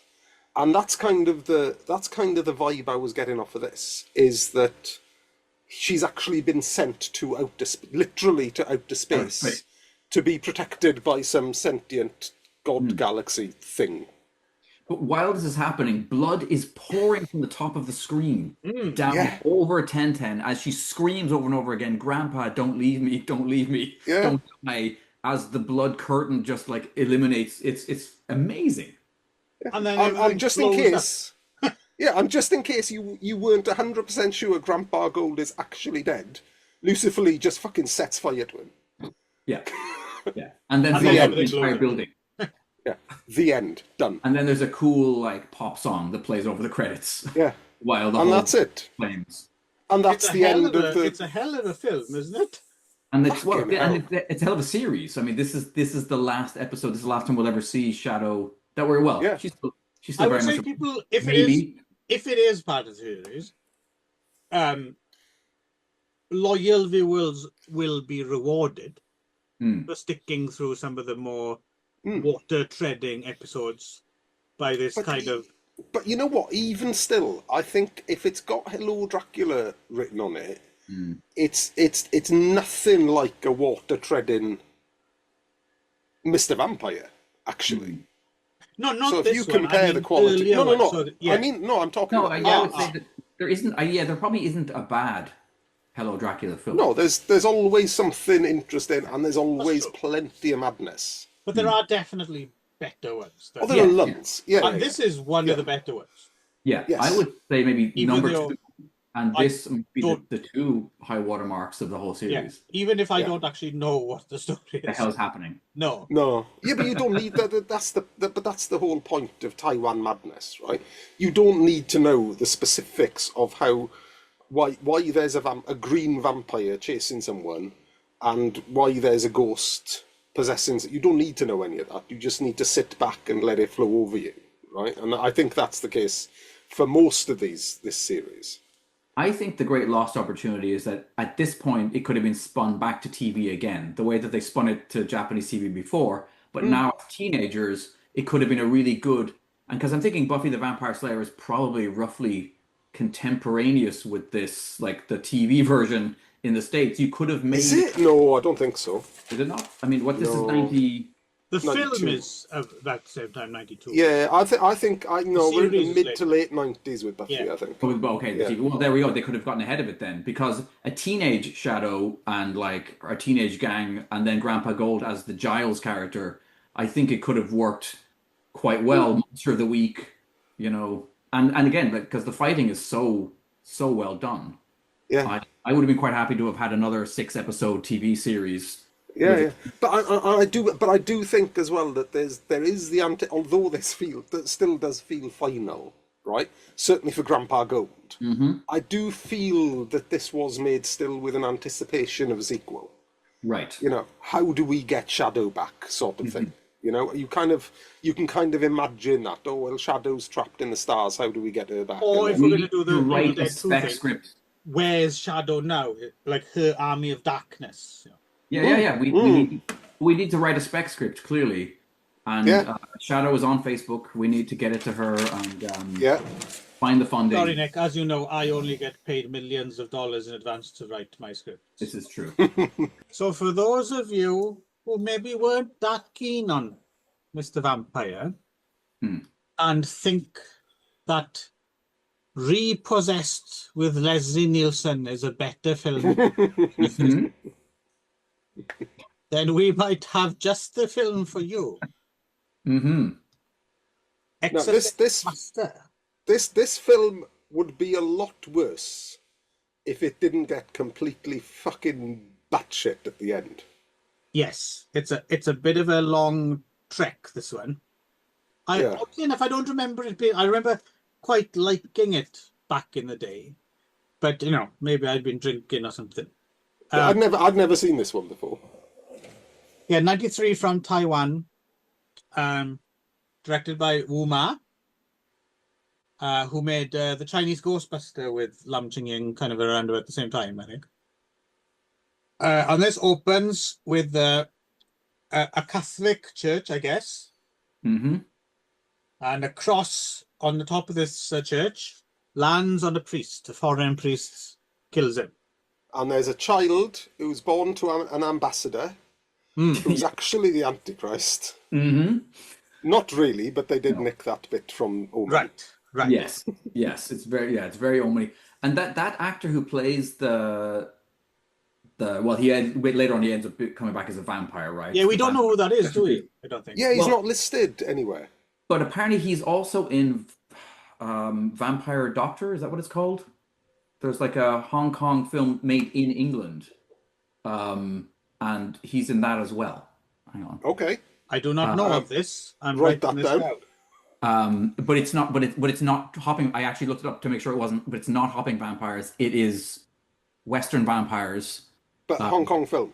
Hong Kong film, yeah. Right, we're doing it. And it looks insane. Vampire It's Doctor. just coming out now on some sort of like restored Blu-ray looking thing. That Is looks. it? Not Dr. Vampire. Is that what it is, Dr. Vampire? Ah, okay. All right. I haven't. Whatever it is, I haven't seen it. Yeah, Dr. Vampire is coming out, yeah. Okay, well, must be that then. A surgeon Nicholas visiting England. reversed the words for some bizarre reason. Yeah. But anyway, it's the same. It's the same guy, Peter Kajer or something like that. Apparently plays. Yeah, he plays the same role basically, looking exactly the same in both films. Yeah. So I'm going to get ahead of listing the cast, listing the plot. Yeah. Is Wu Ma playing a Westerner in this? Yeah. He I kind have of a is, lot of isn't it? questions about this. Because I know obviously there's a long history of Catholicism in Hong Kong that's very tied up with colonialism, and there are lots of Chinese priests. And, you know, John Woo is famously a Catholic and was always a Catholic from his time in Hong Kong. So we know that, yes, there is a long history of Catholicism, particularly in Hong Kong. But I couldn't help thinking that Wu Ma in this is not just playing a Catholic priest, but is actually playing someone from the West. Yeah, I mean, he certainly goes speaks to an English. awful lot of Chinese He does. Yes. Well, yes, but so do the white actors in these films too. No, but, Yeah. but the thing is, the Wuma character apparently is supposed to be struggling with the language. Except Okay, maybe I missed understands that. Okay. 80% of it. So, yeah, no, it's a valid question. Yeah. I don't know is the question. I Yeah. do know he's wearing a wig, though. He probably he's wearing and a his cigarette. assistant is wearing an outrageous poncho wig. Yeah. Yes. Which is one of the. It's funny enough. I was watching this film for the first time in high definition, and it loses something. It's one of those films that actually loses something in HD. I think there's something about seeing it shrouded in SD where you can't. It gives it more atmos. I don't know. Yeah, the ending's still good though. Yeah. Plus, you can't see quite how obvious the wigs are in the SD version. But The wigs are always part of the fun in this period and this region, Right. surely. the other thing that made me laugh as well is, yes, you're quite right. There are centuries of of Christian excursions into foreign lands. Yet the makers of this film don't seem to quite have a handle on it, because No. whenever they're in church, they just go, "Hallelujah!" Yes. Hallelujah, and nothing else. That's the only thing they say. It's fantastic. Yeah. And it's flat too. They don't even go. They don't even go up. No. Just every hymn Hallelujah. is just hallelujah again and again and again. It's quite Yeah. brilliant. Also, when is this film supposed to be set? Because, like, obviously, again, it has the feel of, like, you know, the 20s or the 30s. But then at one point, somebody pulls out what looks like a big Roland keyboard, and just like I guess it's supposed to be like a pipe organ, but it's clearly just a synthesizer. I think it's one of those things, isn't it? Is you can never tell whether it's like Republic China or rural. Yeah. Which are the same fucking things, pretty Right. I much. think it aren't is they? China as opposed to, even though it's a Taiwanese film, it's not in Taiwan, right? It's Yeah, set yeah. in China. Yeah. Yeah, so anyway, and then this church with the dead priest in it, it becomes a bit of cursed land, and the local Taoist Lam Ching Ying, who is, he's introduced pissing on the Catholic yeah, Church. it's interesting, isn't it? Opening shot. If you were watching an American film, right, and the roles reversed, and there was a Christian character, and there was someone else entered who was Chinese, and this person just said, fuck you and your stupid fucking fucking chink religion, and I'm pissing on your fucking temple and all that, like, people would be up in arms, right? What a racist film, right? But I guess you get a bit of leeway if you're the Yeah, but also underdog, right? Yeah, but you're the colonized, not the colonizer. No. That's what I mean. It's kind of yeah. punching Dara, but Lam Ching-ying is quite the racist character, isn't he? And so we're told that's what he was like in real life as well. He did not like Westerners. Did Lam Ching-ying? I wondered about this. We are told. I wondered because the one. Well, I think you told me actually. I think we may have actually read it in one of the less reputable books back in the 90s. To be fair, I mean, he didn't get on with Al Adamson when he was doing. I think this is Dynamite what wrong. I think Crazy Safari, because Crazy Safari has a lot of this as well, of like Chinese adopting English and then Lam Ching-ying being like, "Oh, you know." Yeah, but in that film, I feel as if Lam Ching was more clearly the character. Sorry, he's playing he's more of a buffoon. Right. Okay. Whereas he's set in his ways. He was supposed to be a bit more on side with him, that way. Mm. Yeah. But anyway, I don't remember who told me. I may have read it in a no disreputable book from the 90s. I think the two words you're looking for are Weiser and Thomas. But we need not. Yeah. That's who I was thinking of. Yes. But anyway, these missionaries turn up led by Uma, and so Lam Ching-ying, his sidekick is one of them is Ngai Singh, aka Colin Chow, and he's very excited because it turns out that his childhood little girlfriend, as played by Nok Hung from the Sichuan Concubines, she's now got tits. Yes, so she certainly does. He's very excited about that. And she's wearing revealing Western clothes, and she's got bras with push-up bras and all kinds of stuff. You know, he is well into that. So much so he converts. Yes. Yeah, kind of. Yeah. So just wholesale converts to Catholicism because that's what she's doing. Oh, and she's only collecting for charity. Yes, that's all she's doing. She's collecting for the church, but no, I'm going to be a Catholic now.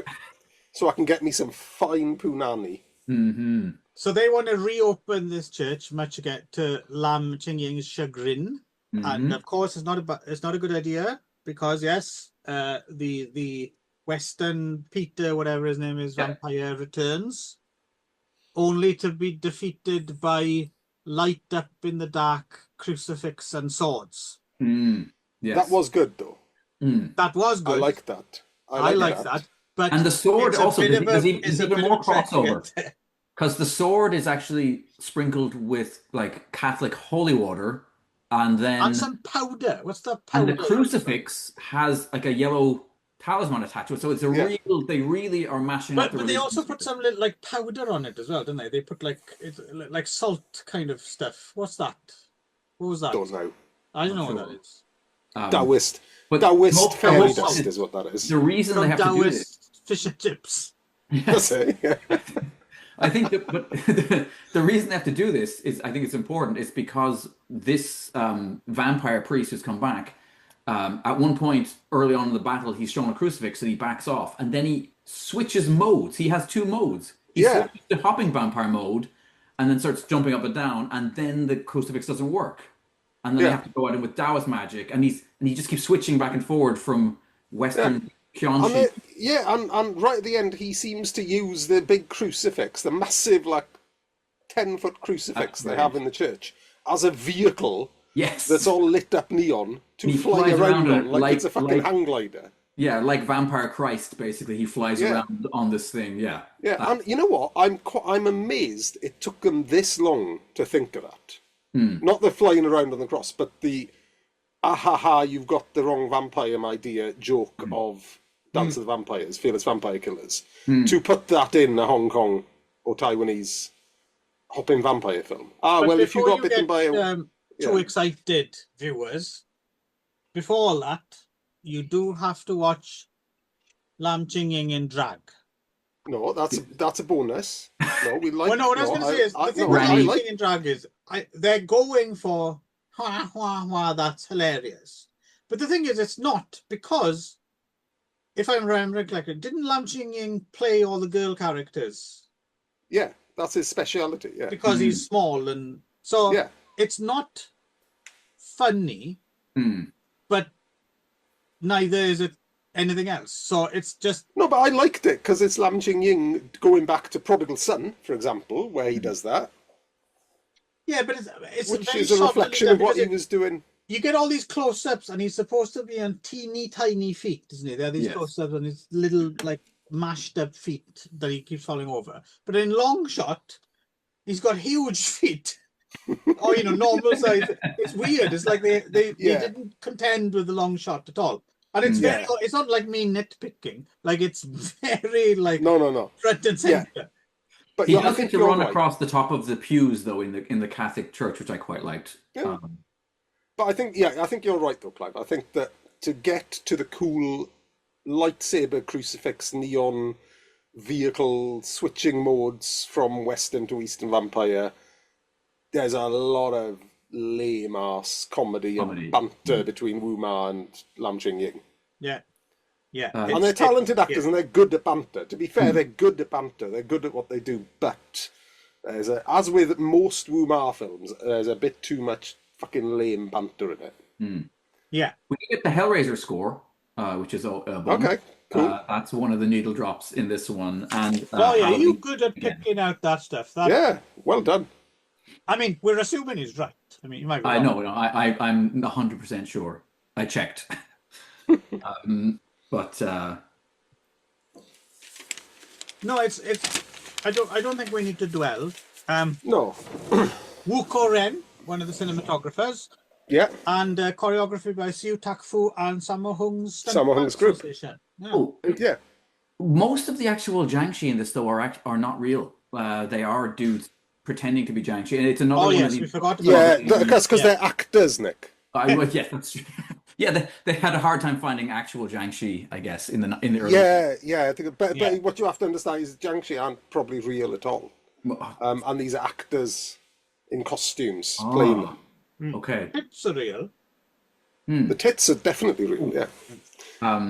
No, but again, there is a whole. This is one of these ones where they're being used as a drug mules, right? Yeah. I will get to that. We're going to get to the dynamite vampires in a bit. Yeah. But which is funny. There's quite a few of these films actually that have that as the side plot. I think it's probably has its grounding in reality as well, though, because if there's fear around the dead, which there clearly is in some elements of Chinese culture, with the whole transporting the dead so they don't haunt things, and you've got the whole chant, haven't you, that we're quite familiar with these days. Steer clear, there are dead abroad, all this stuff. While they're transporting the dead, so that's the perfect place to hide. And could it be a nod towards the whole CIA Vietnam, using because it wasn't that whole thing about heroin being smuggled back in the bodies of GIs. They were doing it in the coffins and yeah. To answer your question, Nick, no. Okay, what was my question? Could it have been alluding to that? Okay. Yeah, no, it's not a sophisticated film. Let's not confuse this film with being sophisticated. But I had a good time with it. But I am accustomed to sitting through an hour of shite to get to some good shit at the end. There is a whole part where one of the other earlier on, one of the younger priests gets bitten, and then turns into a vampire. And he gets a whole exorcist thing where his head spins around and he pukes and stuff. Oh, that's right, yeah. Forgot about Again, you probably weren't far off with Repossessed, because that's probably about then, isn't it? Yeah. I don't know, I haven't seen that film in... No. 30 years or something. Yeah, it's not good, no. Yeah, I think Liam Neeson's doing a remake, is he not? He's done it, it's out, yeah. And people say it's good. Yeah, I have heard, but I think it's a remake of Repossessed. And people. They're not to be trusted. But no. And again, and funny enough, I stuck Naked Gun on. I put about half an hour of Naked Gun on the other day, probably at midnight while I was a bit pissed. And that's all right. Yeah, that's fine. That's Police Squad. It's good. Yeah. And funnily enough, I watched Airplane again last night. Again, pissed. I watched that recently. That holds up. That holds up very well. And despite the fact that there are translators for jive and all the other jive-related stuff in Airplane, did not come across as too racist. No, that's a legit funny gag, I think. Exactly. Yeah. Again, we're not the ones to decide on that, but you know. Incidentally, very, very good book about the making of Airplane. Okay. Which I would recommend. Okay. Which is? Making of Airplane or something. Right. Can't remember. Yeah, I'm sure. Look, You might go saying, I recommend this book without telling us what the book is. There can't be that many books about the making of Airplane. Okay, fair enough. And anyway, it's like an oral history, like Nightmare of Ecstasy, that kind of thing. So okay, it's that's good. cool. Yeah. But it that's the thing as well. It goes back to Kentucky Fried Theatre and stuff like that. Yeah, brilliant. Right. Oh yeah, no, it's a good. In fact, I would thank our friend Tariq who recommended that to me. Oh, brilliant. Cool. Yeah. Excellent. Yeah. Hello, Tariq. Right. So, are we done? Next. Kung Fu Vampire. 93, and this is a mainland film. Interestingly enough. That may explain some things, possibly. Yeah. Well, but the thing is, it's directed by Yang, right?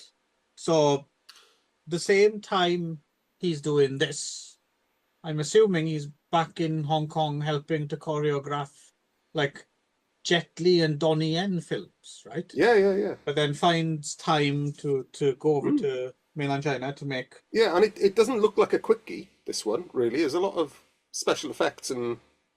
Yeah, it's an odd one. It's almost quite good. I enjoyed this. I'd never seen it, but I really enjoyed watching this. And I felt it was a return to form because so much of the Yin Clan vampire content that we've seen has been so disappointing. There's 2 or 3 of them we've watched over the course of this project, and they've been amongst the worst we've seen. But this felt like a return to Yin form, certainly in terms of vampire content. Yeah, there's something different. There's something different about it. I think it's just the relocation to the mainland makes a big difference, right? Because everything's a bit different. The locations are different. And they've got a big blue vampire in a cape. I mean, yeah, that's all right. That's the Zombie King is definitely the standout for me in this. Is a shaved head. Ji Zhenhua, right? He's shaved head. In Tai Chi 2, and he's in all. He's in those Jet Li, the Shaolin Temple trilogy, isn't he? Yeah. His cape is fantastic. It's got armor on the inside, which he can then use to kind of. That's batarangs.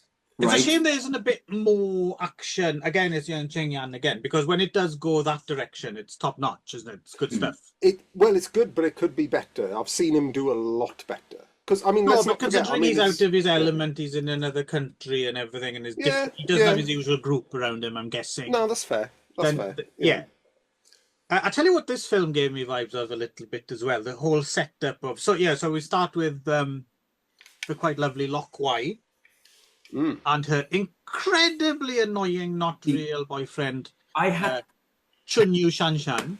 I had to rewatch some of the so when I was going back through my notes, I was so off put by him. I realized that I thought the film was worse than it is, and it wasn't until I went back to it because we took a long break between when we initially intended to record this and now. I went back and rewatched chunks of it and was like, oh, actually, the film's quite good. It's just him. Yeah, he's just an annoying fucking pretty boy. Yeah. He's not even pretty, really, is he? He's just kind of a... Well, no, but you can tell he's in that mould. He's, But it's a shame because she's, not just because she's good looking, but she's actually quite solid in this film. Because I've heard she's great. She's good at action. I've read reviews of her in other films, and she's been accused of being quite wooden. But she's actually quite a good action hero in this. I think. I think this one, again, getting ahead of ourselves, but I think this one has got a lot of nice little flavours in it. So, we like a little bit of a mixture in our supernatural vamp stuff, don't we? We're not a little bit of Mao tribe. Yep. Whenever we see a bit of Mao tribe and snakes and maggots, we like a bit of that, don't we? Yeah, and Dang, who is our Tarzan of the Mao people, who she really should have chosen. He was definitely. Yeah, I mean, he was the clear favourite. He should have been the clear. He's very Tarzan at the beginning, and then they forget that he's Tarzan for the rest of the film, which is kind of annoying. Yes. But yes, to your point, there's a very early scene where a witch or witch doctor drips snake's blood onto her plate of maggots as But That was good. I thought Temple of Doom had to have been an influence on some of this, like again, even the Mao tribe and the geek eating, and No, I think I mean no, but I mean I think that's a thing in certainly Hong Kong and Taiwan cinema. Sure. That's a thing for decades. But like the zombie king's got a bit of Mola Ram going on with his shaved head, and he straps a rat in a cage to a dude's chest, and then sets on fire. Yeah, for real. I hasten to I would say those not rats are not going back to the pet shop. No. They didn't have them on sale or return, did they? Or at least they're going back badly singed. No, they're clearly food grade rats because they're not going to be performing backflips anytime soon, are they? But the other film this put me in mind of just tonally a little bit going off into and the whole thing.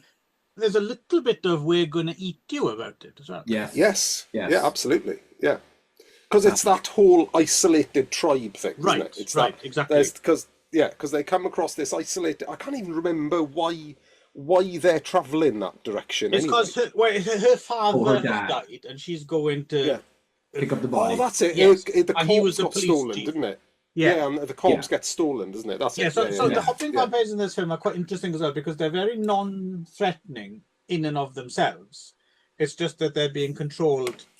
And yes, he's having opium and drugs shown up inside them. So they're drug mule vampires, and they're not really very threatening left to their own devices, right? No, they're just like automata, really, aren't they? Yeah. There's even humans at the inn that pretend to be hopping vampires so they can rob people. Mm-hmm. Yeah, so but I mean, it's definitely an outlier. This film, it's an odd one. Yeah, but I really enjoyed it. I enjoyed it, but I was just having a film critic's hat on. It's not quite. I don't think it quite gets there, but it is an interesting attempt to do something different, and it's not boring, and it's interesting, and it has someone eating maggots dripped in snake blood. Yeah, and it has a bit too much of our protagonist shooting like fireworks at goats and just being a total twat. It does. But that pays off at the end, though. It does. The fireworks pays off. That's true. In fairness. I forgot about him. Yeah, the Mao King or whatever, right, of the tribe. Yeah, the one-armed Mao King. Yeah, he's the Jimmy Wang Yu of the Mao people. And doesn't he attach a fake arm in order that the zombie king? He's got a fake arm. Sort of spoilers again. Yeah. He's got a fake arm, right? Because the vampire king, the zombie king, has previously ripped it off in a previous battle. Flashback. Yeah. So he's gone to have at the end of the film. He has a rematch with the zombie king, the king of this tribe, and the tribe have never encountered fireworks before. And Mr. Japanese Pretty Boy brings a load of fireworks and fucks with the villagers with the fireworks. Mm-hmm. So he ends up getting a load of fireworks via trade or just whatever, and then makes a weapon out of fireworks. That's a grappling hook, fake arm, so that when the king of the zombies tries to rip the arm off again, the same arm off again that he already ripped off, he sets light to it, and the grappling hook goes straight through him, and he kills him. The end. It's great. Yeah, well, agreed. The other thing as well you brought up there, which is easy to overlook, because they kind of mentioned it a bit. I forgot that. Yeah, apparently, Chunyu Shanshan. I don't know about her. I'm not sure, but yeah, they're Japanese, right? It's mentioned very briefly. So.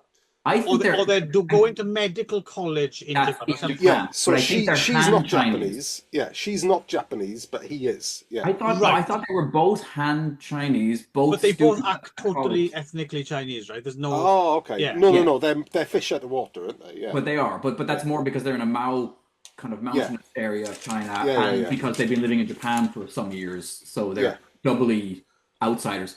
But this opens up with a narrator kind of explaining the concept of sheep herding to us again, and it shows a few things we've never seen before, like rafting them down a river on these, or flying, like just like them. The flying is cool. Also, we get to see later there is a raft of them, and for about a minute, this film turns into shockwaves. Yes, and you get the underwater. See, I would have liked to have seen more of that. Yeah. Peter Cushing. Well, again, it's Fulci underwater zombie versus shark. Yep. Will never be bested, but you always want more. But yeah, no, and then it's and then they pack the zombies instead of with drugs, but with dynamite at the end as well, don't they? Yeah, there's also quite a grisly scene where they go into a morgue and there's like piles of intestines on the floor. That's kind of just intestines on the floor and shit. Yeah, it's like a charnel house. That's when it reminded me of We're Going to Eat You as well, a little bit. Yeah, because it's a good bit of nastiness in this.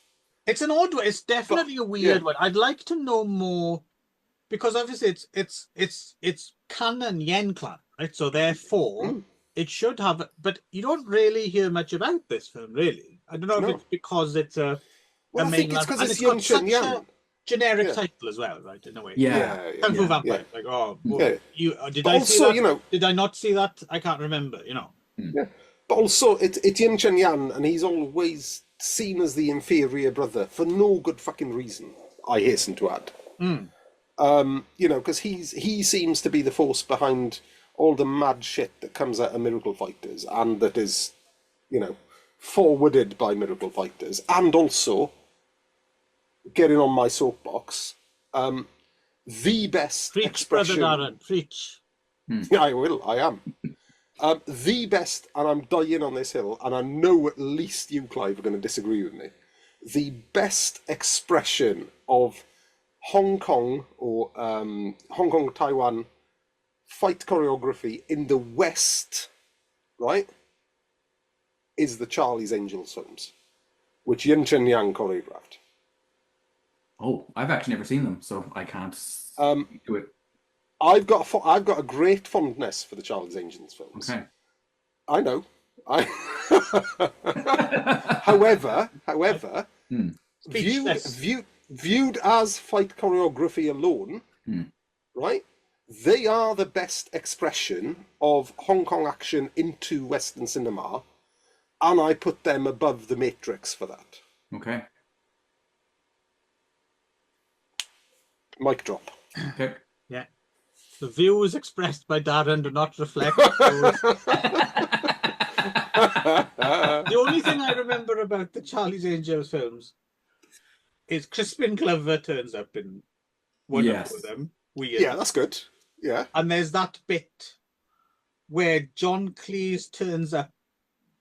That's not very good. No, that's not. Look, I'm not saying they're good films. No, but there's a whole extended bit where he misunderstands. And Lucy Liu's like talking about, I don't know, they went on. I think he thinks she's a prostitute or something. And he thinks she was in like a gang bang or something.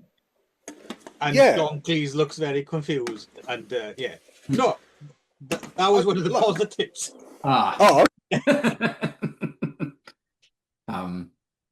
Yeah. But I know about that. Did you see the recent Charlie's Angels? No. No, I didn't see it either. No, I don't like the look of that. Apparently, it's quite good. Okay. I don't even. To be honest, I don't even really remember the original series.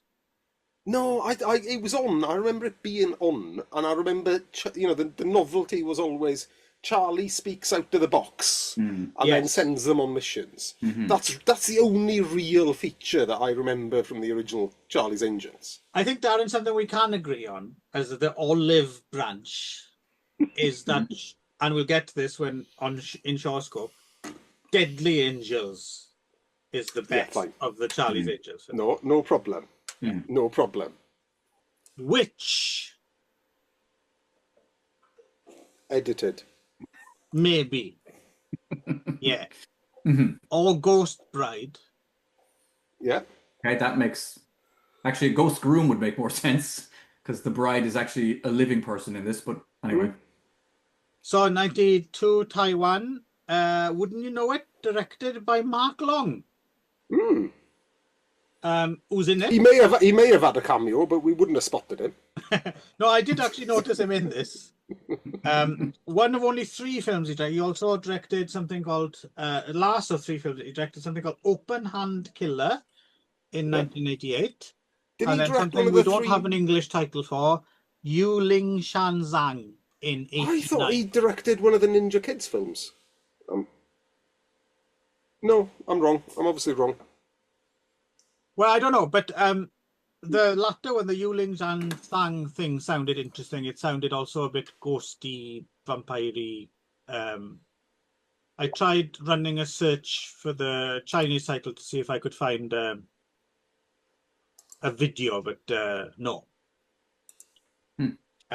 Anyway, part 3. Now, the trouble with this is, once upon a time, I remember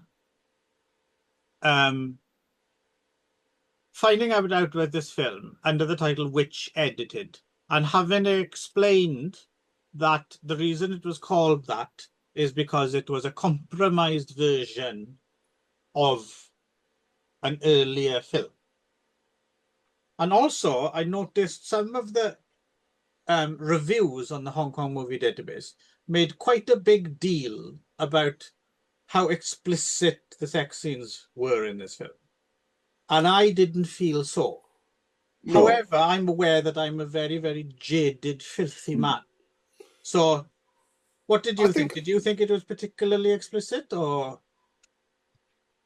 I think I was surprised that I didn't really realize it was a Category 3. If I'd known it was a Category 3, I think I would have had a different mindset going in. I just thought it was just another hopping vampire film. And so I was surprised by the fetishes. You wouldn't have watched it with a mother-in-law.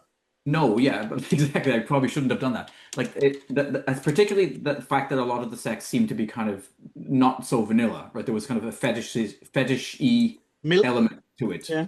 Yeah, the milk, yes. Him like spraying, like Peter Northing a bunch of like mouthful of milk into the face of our sex witch, or sex over the top of the burning incense sticks under the guy's bum, so he'd have to like force himself up more, and I mean, what it may be referring to is that this is an early adopter of what became the very tired Sex and Zen trope. Yeah, erotic ghost story. And it is quite early. I mean, I have it down as 1992, although people are saying otherwise.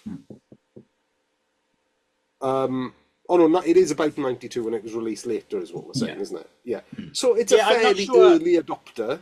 You know? Yeah, I'm not sure if we're watching basically the edited version or the pre-edit version, or. I mean, I'm finding it consistent with Sex and Zen, basically, which is it's contemporary with. So it's made within a year of Sex and Zen, which is kind of a hallmark. Yeah, you know, kind of superior. Yes, and yeah, it's not more or less extreme than Sex and Zen, to my mind. But unlike Sex and Zen, this one has Nigel Planer playing, and that's. I was wondering how long it would take. That's the most exciting part about the whole film, perhaps. The hole in my bum from the incense.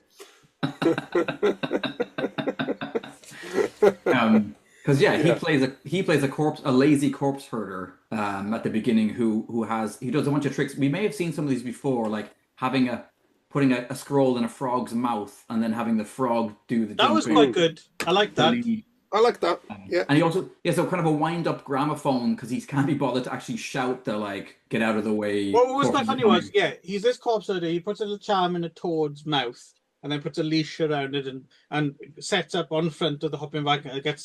But then the toad gets eaten by a snake, right? Yes. So then the snake, for a low-budget film, that's a very ambitious thing to try and pull off. The image of hopping vampires like twisting up like it doesn't work exactly, but you kind of get the idea. Yeah. I was quite impressed that they even tried to do that, really. But yeah, so he's a former monk and he has to stay a virgin for 3 lifetimes. But the horny witch, she wants a piece of him. She gives him some wine and fucks him, and then to do she's introduced by like her lips become animated and fly off face and smacking little hearts off of his face, which is quite ridiculous. So he has to work for the Prince of Hades, Ben Lam, whose parents are Pang San, and in her final film appearance, Angela Mao. Doing absolutely fuck all in this film, by the way. To be fair, yes. Yeah. And also, it's worth mentioning, because the scenes with them two, the King and Queen of Hades, are indicative of something is quite interesting, right? When you think about the films that we've talked about, certainly as part of this series, Taiwanese films and elsewhere, one thing, I mean, there's varying qualities. One thing you very rarely accuse Taiwanese genre films of this era of are being talky. Like, they might have problems with them, but they're non-stop shit happening, right? This is one of the few genre films out of Taiwan of this period that we've watched that's quite talky and boring for long periods of time. There's a lot of underworld chats going on, isn't there? Yeah. And it just struck me as like, oh, if this was a film from anywhere else, I would expect that from a low-budget film. That wouldn't surprise me. But I was like, oh yeah, fair play to them. The Taiwanese, I mean, their films shift like a motherfucker, right? This is a very rare example of one that doesn't. Yeah, but again, I think of the running time. Isn't this a symptom of the sex and zen craze for sex films? Are you not limited by how much skin you can have on display, how much you paid the actress, how many days you paid the actress for, no special effects budget, although there are decent special effects in this. Is that not, because are we not just going from scene to scene waiting for people to get their kit off? No, I don't think we are, though. That's the thing, because it is as much a fantasy. And plus, at least in those boring sex films, even if you're bored, you can at be say, well, there's sex going on screen now, so I can understand why they think we would be entertained. But there's just talk, lots of talk. And again, actually not that much in comparison to, say, I don't know, a low-budget American straight-to-video horror film of the era. You'd expect to be a lot of talk in dark corridors and then something suddenly happens. But it's just struck me as like, oh yeah, you don't often see this in a time, you know, just boring talk. And it doesn't go on that long. We're talking maximum 5 minutes. But I'm so used to watching these films, and usually those 5 minutes will be taken up by people flying about or some magic thing or lasers or just something weird, or at least a little kid pissing in someone's face or something, right? But just yapping, and it's just notable. I thought it's notable. Somebody does call the Prince of Hell fart ass at one time in the film, which I like. That's a good insult. So good. To be honest, King of Hades, you could call him a lot worse. That's fairly mild. you fart ass. Well, I actually wondered if that's why Angela Mao didn't make any more films. If maybe Neil let a lentil fart that was so cripplingly bad while filming of this that they were like, he was like, we're getting into deep cut young ones references now. That's Gamchi Che, by the way, from A Frightened Romance. She plays the bean curd seller who Ben Lam falls for. And also, I mentioned it not to so Nick planted the Neil from the Young Ones seed in my head. But I have to admit, even after he'd done it, wasn't really seeing it. I don't wanna spoil your fun. I'm glad you enjoyed seeing Nigel Planer. I have to admit, I didn't really. Okay. Viewers, do write in if you also think our protagonist looks like Nigel Planer, Neil from the Young Ones. Because without being cruel and ganging up on you, I didn't get what the fuck you were talking about either. But we're a democracy, and we'll count up you send in, and if at the end either me and Darren get to call Nick a fart ass, or he calls us a couple of fart asses. Well, I'll tell you what, let's make it fair, right, and democratic. So when the YouTube goes out, right, so when this goes out in October now, right, let's assume we have 1,000 viewers, right? For everyone who doesn't like the video, we'll assume that's a vote. That's a vote against him looking like Nigel Planer. Well, no, let's probably, I think, yes, if you think he's Neil from the Young Ones, type in lentil in the comments. Oh, Yeah. there we are. Yeah, Yeah. that's And good. if you don't think it's writing people's poet, There we are. Yeah, that's good.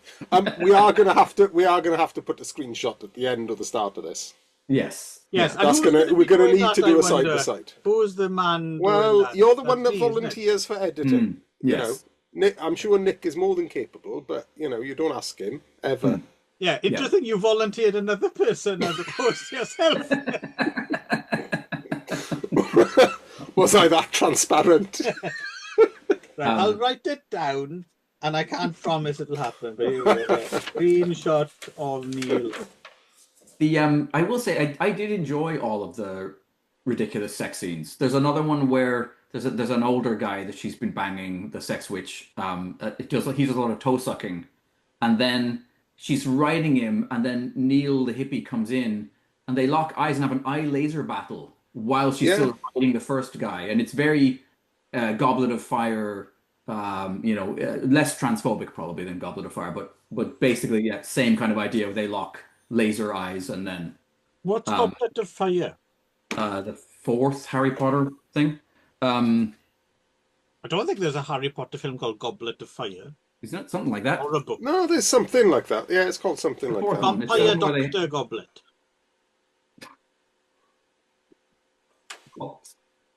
No, I'm referring back to another thing you misremembered with your Odgisam brain. Ah, okay, all right. You fart ass. No, you don't get to call him that until you lose the vote. Yeah. Those are different. I'm calling him for a different thing. No, you're not allowed to call him fat ass at all until you lose the vote. Any circumstances. Oh, so this ends with Neil kind of coming into his own, though. He does run full tilt against the witch. She levels up into something even more terrifying at the end, right? Apparently she turns into a bomb, although I don't actually remember this from the film.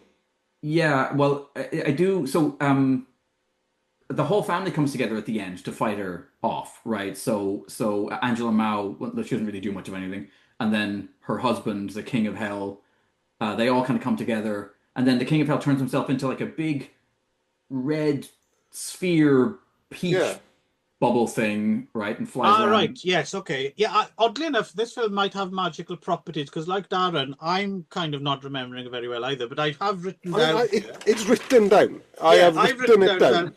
Here we go, what I've written down. Eye laser battle during sex, which you mentioned, so that happened, and then some massive battle, struggle, FX, Apple, Peach, if kids saw it, ? I don't know if that's a warning or I don't know what that's all about. Yeah, I've got someone get stabbed in the eye with a needle, which I also don't remember. Yeah, I'm not sure. See, this all sounds really good, but me and Darren don't remember it. Nick seems to think it's a lost episode of The Young Ones, so it's a weird. It might actually be a magical film. Well, let me lay this out, right? So, judging by the ink that I've written my notes in, which is blue, compared to the black notes I have for Kung Fu Vampire and the other things, I saw this more recently than the other films. And if you asked me to give you my impressions of Hello Dracula 5, right, Magic Girl, I could do it instantly off the top of my head.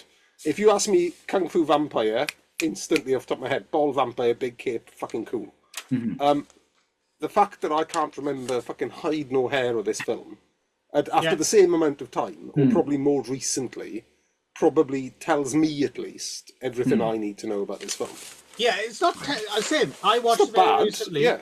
I could tell you more about the extremely obscure comedy spaghetti western Panhandle Caliber 38, which I saw like over 30 years ago on late night HTV, than I could about which edited or maybe not. It's edited our brains is what it's done. Maybe. There is another scene I quite like where the witch, she possesses or takes, or she steals away the young human woman that this guy's, the Prince held. Anyway, and then she kind of wakes up and her hair is all spread across this pillow like spilled ink, and she's topless. And then the camera pans up the witch, and now she's in kind of dominatrix gear. And I thought, like, that's good. I can get on. I don't remember any of that, and I should remember that. The main chick who isn't the witch, JYANGSHI, bit of a writer, actually. I think I might watch A Frightened Romance because she's the lead in that, and it's a Chinese ghost story rip-off. Also, hilariously, for those familiar with the Japanese language, the character is called Chin-Chin. Yes, that is true. Yes. What does that mean? Doesn't it mean cheers? Oh, penis. Yeah. Oh, okay. Yeah. It created all kinds of awkwardness when my wife used to teach the Three Little Pigs, and not by the hair of my chin. Yeah, totally means something else to a Japanese teenage girl. Just pick a different nursery rhyme. Maybe. Just do a different one. Yeah. Nick sidestepping the moment. She can't have been the first one to encounter this. No, and Nick sidestepping in his classes when he used to whip it out and trying to make it part, and that's how he lost his job. Well, he used to say it was a ferret or something. Well, he used to say, "Oh, it's in the Three Little Pigs. It's fine." Right. So here's a question. So neither of you actually remembers this film at all and how it ends, but it ends. Really? It ends. Well, I've got it written down. Yeah, apparently Peach Apple, if kids saw it. He gets reincarnated. He does. That's what I was going to say. And Prince something girl. So what I thought was maybe, so at the end he takes a running charge. Our hippie corpse herder guy who earlier killed himself. I realized, so he kills himself quite early in the film to not have sex. I think he bites his own tongue off. Oh, that's right. Yeah. And that's how he ends up in hell and ends up the servant. So talk to Jack Long. Jack Long's kicking about writing things down. Writing stuff down, yes. And so he runs full tilt at the witch at the very end, and he loses the whole arm in order to kind of defeat her. And then I think he's allowed to reincarnate, and we see him, I think, with like 10 kids. Like, so we get the impression, well, he finally got to have sex, but he's kind of a henpecked husband now because his wife grabs him by the ear, and he's got all of this hockey team full of kids. And I took it as like, oh, well, he finally got to get his end away, right? Like a very Canadian way of putting it. Well, yeah, I mean, he had a hockey team, eh? Yeah, a boot. So yeah. Anyway, so he gets reincarnated, and you're the only one who remembers any. Yeah, exactly. Because and he's remembering it wrong anyway because he thinks the young ones was in it. Yeah.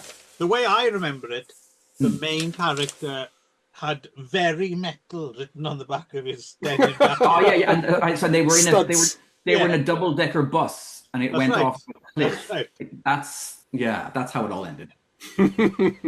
So anyway, on that bombshell, you might want to try Witch edited, or you might not. We don't know. Not qualified to tell you. Well, Nick is. I think Nick is. So Nick. No, I'm going to say clouded by nihilisms. That's true. If you've watched, I mean, it's not going to be in my top 10, that's for sure. But maybe in the top 40. It's not awful. Okay. No, it's not awful. No, I don't remember it being terrible, but I do remember it being somewhat generic. You just don't remember it, Darren. No, I remember some of it. I remember there were definitely tits, and someone turned into a ball. Yes. And there's milk. And there's a lot of milk sharing. Milk snowballing definitely happens. See, I should remember that. That sounds memorable to me. Yeah. Yeah. Anyway. Okay. It is what it is. Mm-hmm. Yeah. Whatever it is.